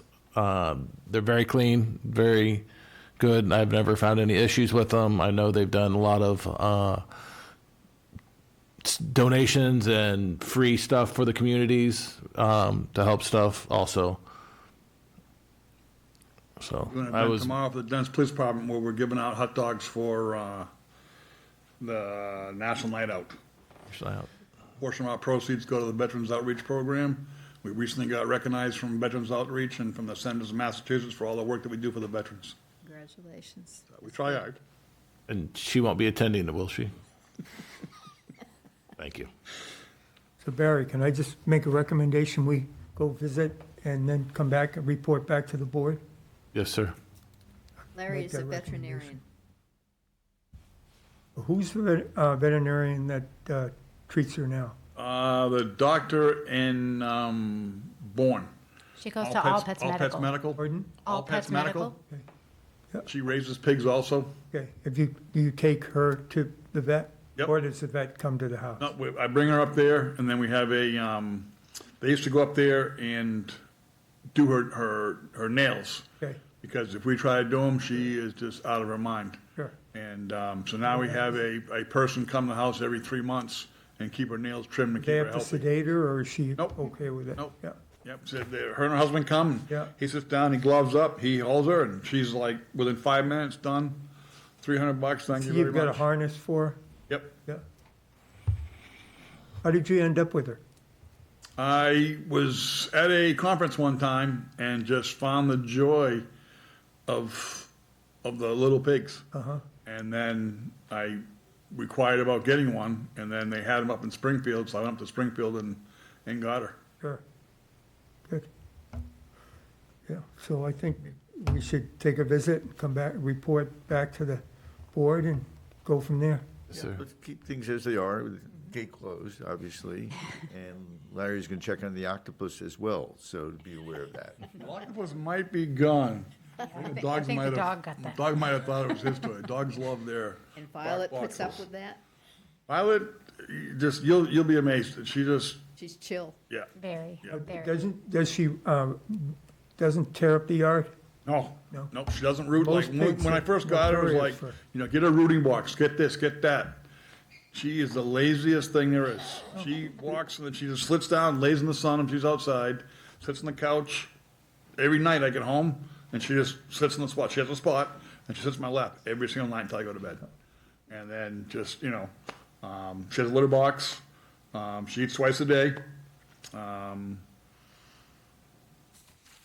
just, if I go in the kitchen and say, you want treats, she'll come running in.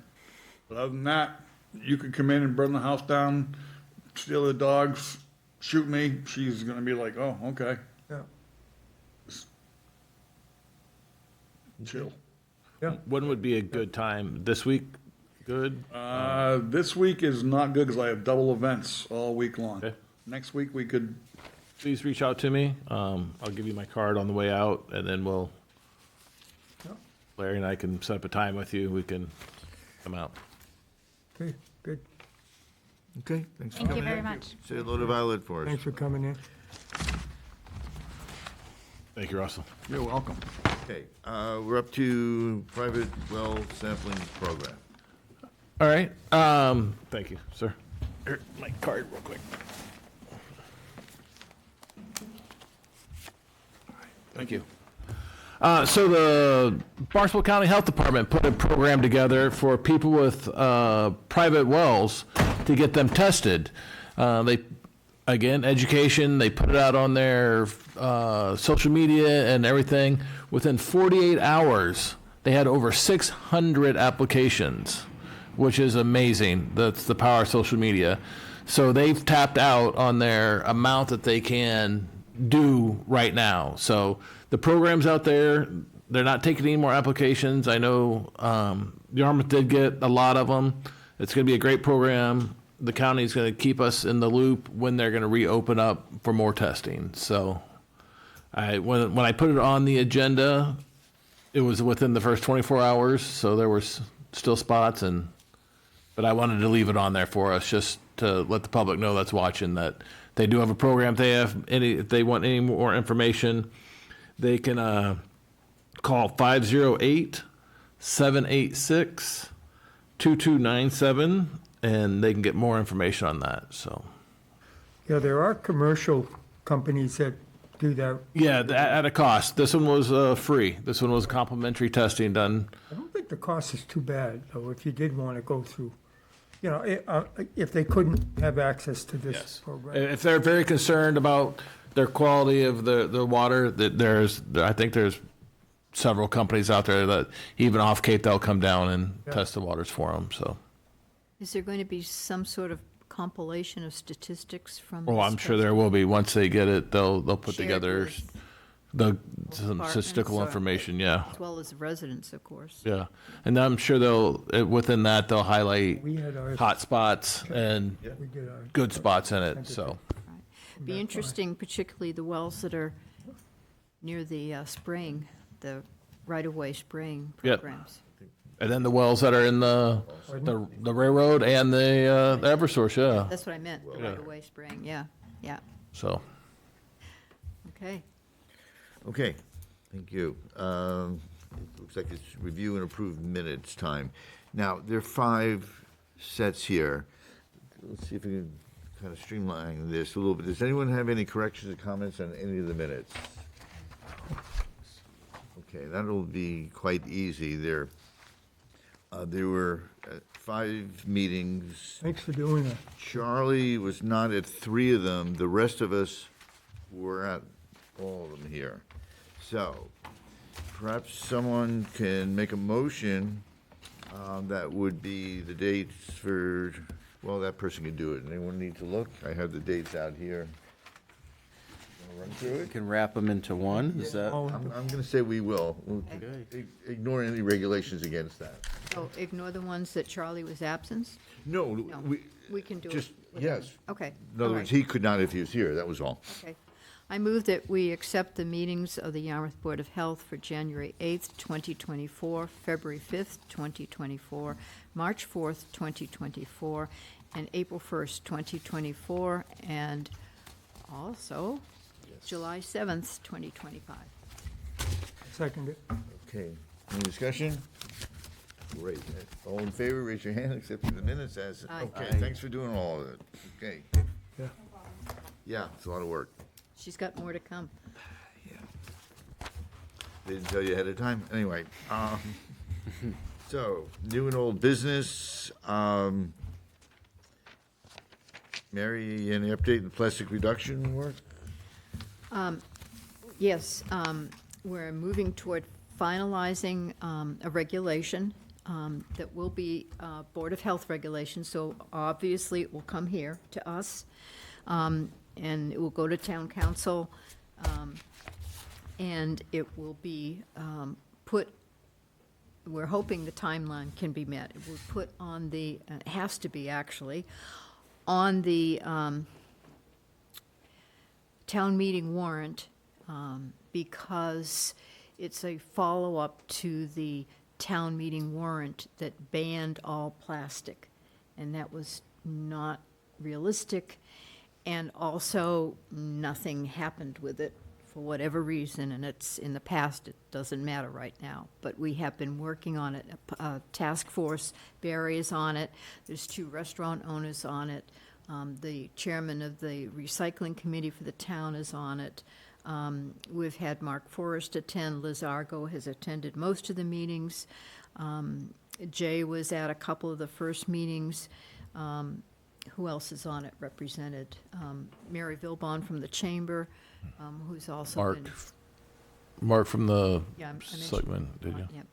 So we're getting very close, and we have to have something to come before town meeting in the fall, because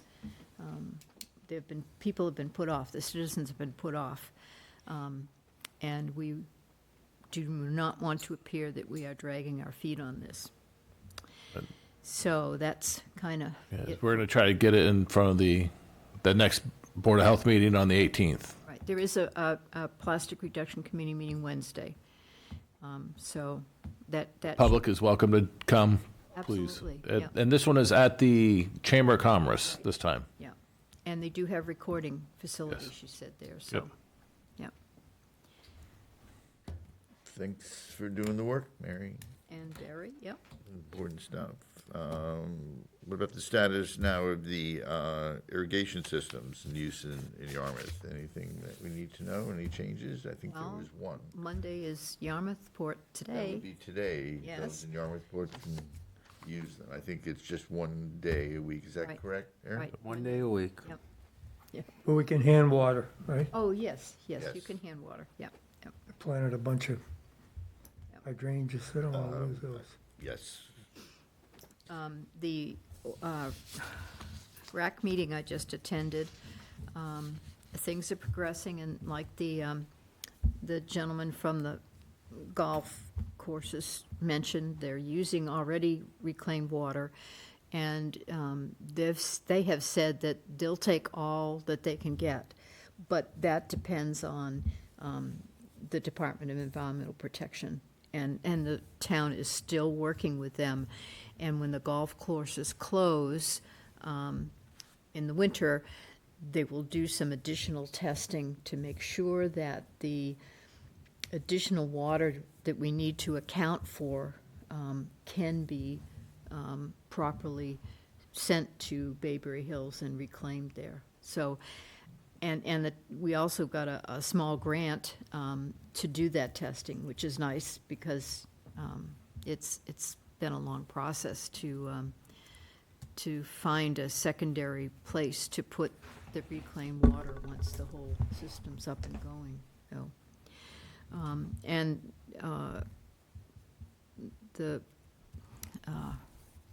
I could tell you a little bit about what's going on with the road systems, because I know that's always they still haven't made a decision on the pump station near the, on Route 28, so we've had another request for a development that isn't even in place yet to be added to the sewage system.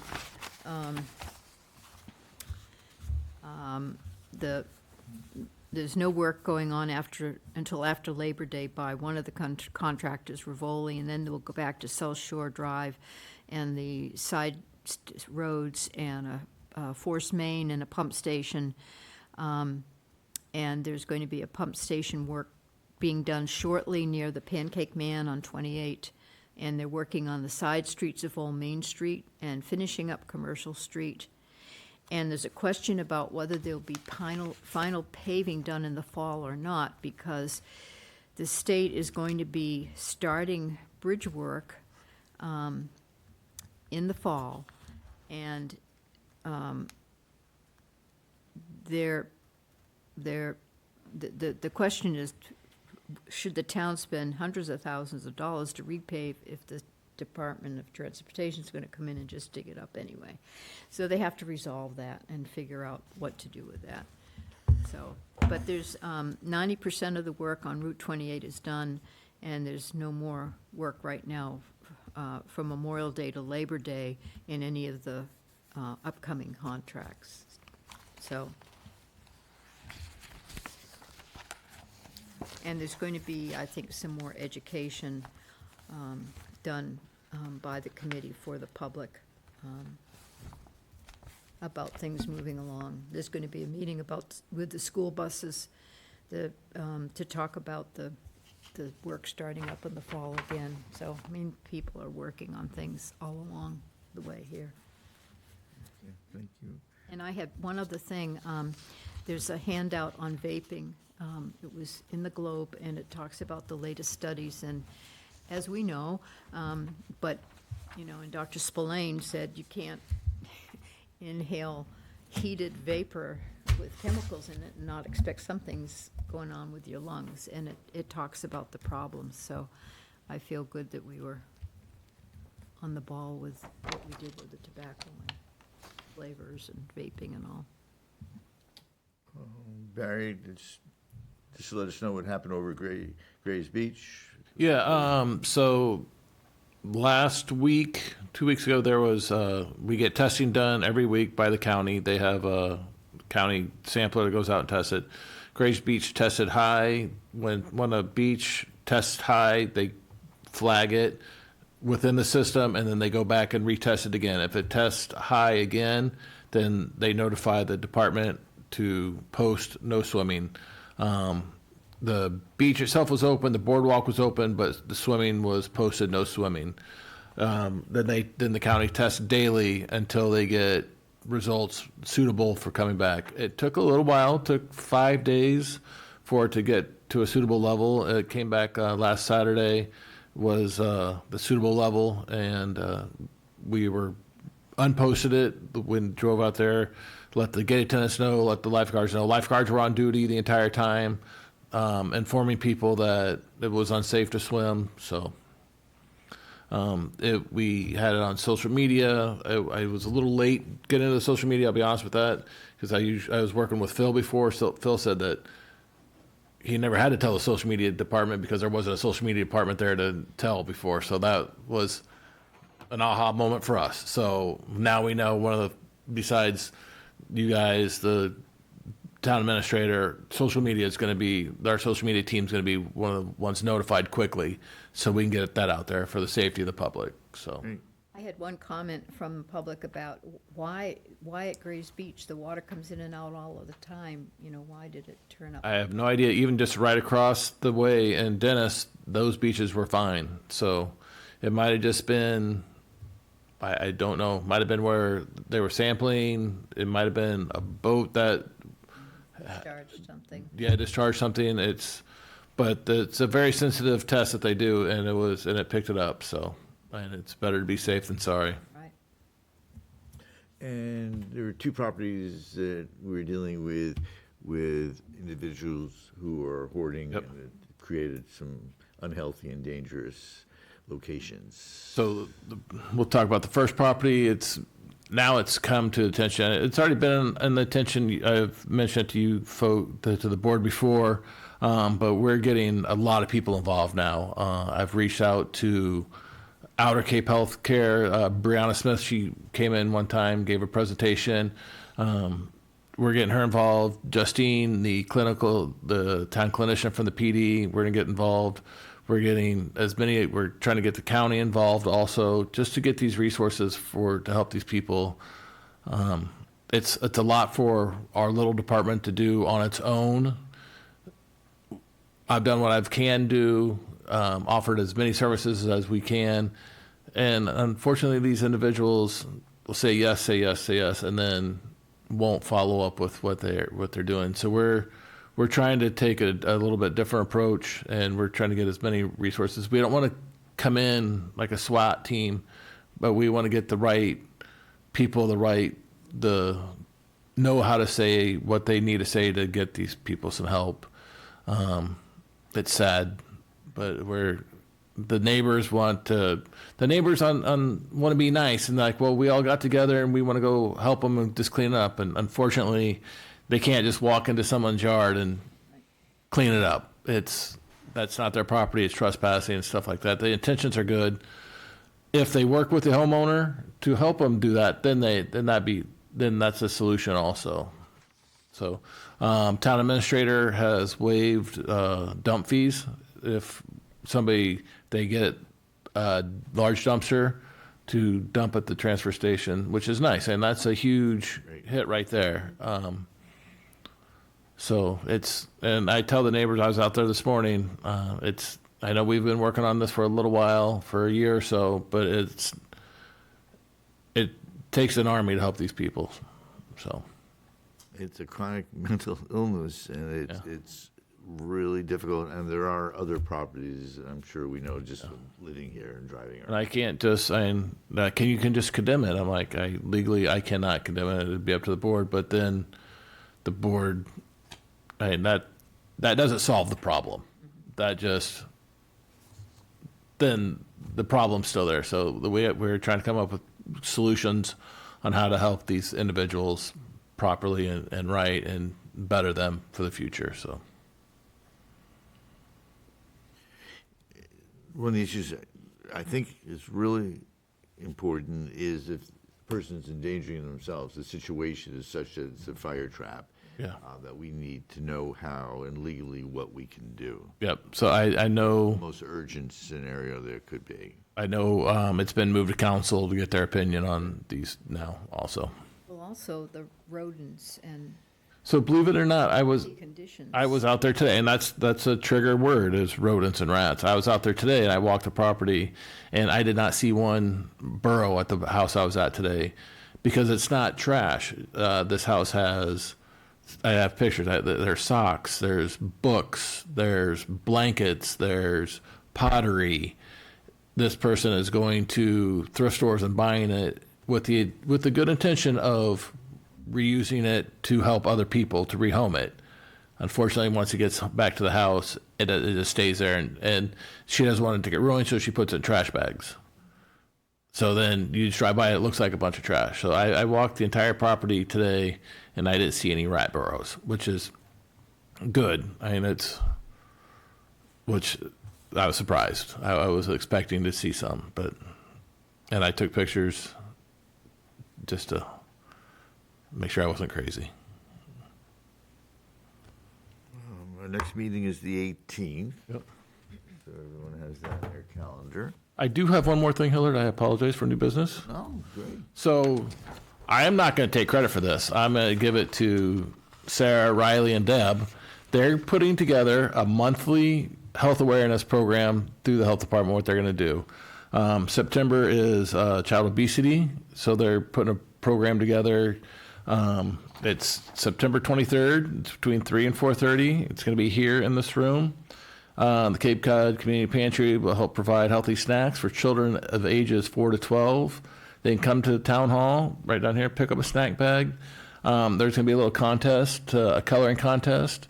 And there's going to be some gift cards given out to by the pantry, and the town's going to match it also to Shaw's to help these kids in need. That's September. October is going to be Breast Cancer Awareness Month. So every month we're going to have, Sarah and Riley put together a new table out front, kind of cleaned it up, took old COVID stuff off that doesn't need to be there anymore. And they're going to try to do this every month just to get some more information, education. Right now? Oh, this? September 23rd, 3 p.m. to 4:30. Late, no. 3 to 4:30. 3 to 4:30. Yeah. If you want to come, it's a Tuesday. If you want to show up, it's going to be, hopefully it's going to be fun where they're going to get the information out to the elementary schools and have them come down. So. Nice. Anything you need us to do to help out, or? No, I think we're gonna post, the coloring contest online and post all this on media, post it around town, and Great. maybe we might have the board vote on the coloring contest and Top 3. and then have them come in October to present the awards to them, to a Board of Health meeting. October 6th meeting, we'll ask the parent and the child to come and present them with the award at that time, so to bring awareness to that. So we have the next 4 months planned out for what we want to do. Wow. It's the 23rd? you said? Yeah, September 23rd yesterday. So we'll send you some more information on it once we got the okay from the town manager today to move forward with it, so we will send you information as we send it to social media. Thank you. And the good thing, every year, the months are the same. So what we'll keep notes of what we did good this year, what we can build on, and what everything like that. So it's going to be a good, fun program that we're going to do. Just something different instead of me telling you can't do stuff and you have to do this, you have to do that. Yep. Sarah's putting something wonderful together, and Riley. So thank you both. Thank you. Very nice. Good health education going on. Well, what do you guys want to do now? I move that we adjourn. Second. All in favor, say aye. Aye. Meeting's adjourned. Thank you, everyone. Thank you. I was very happy with the turnout tonight. Recording stop.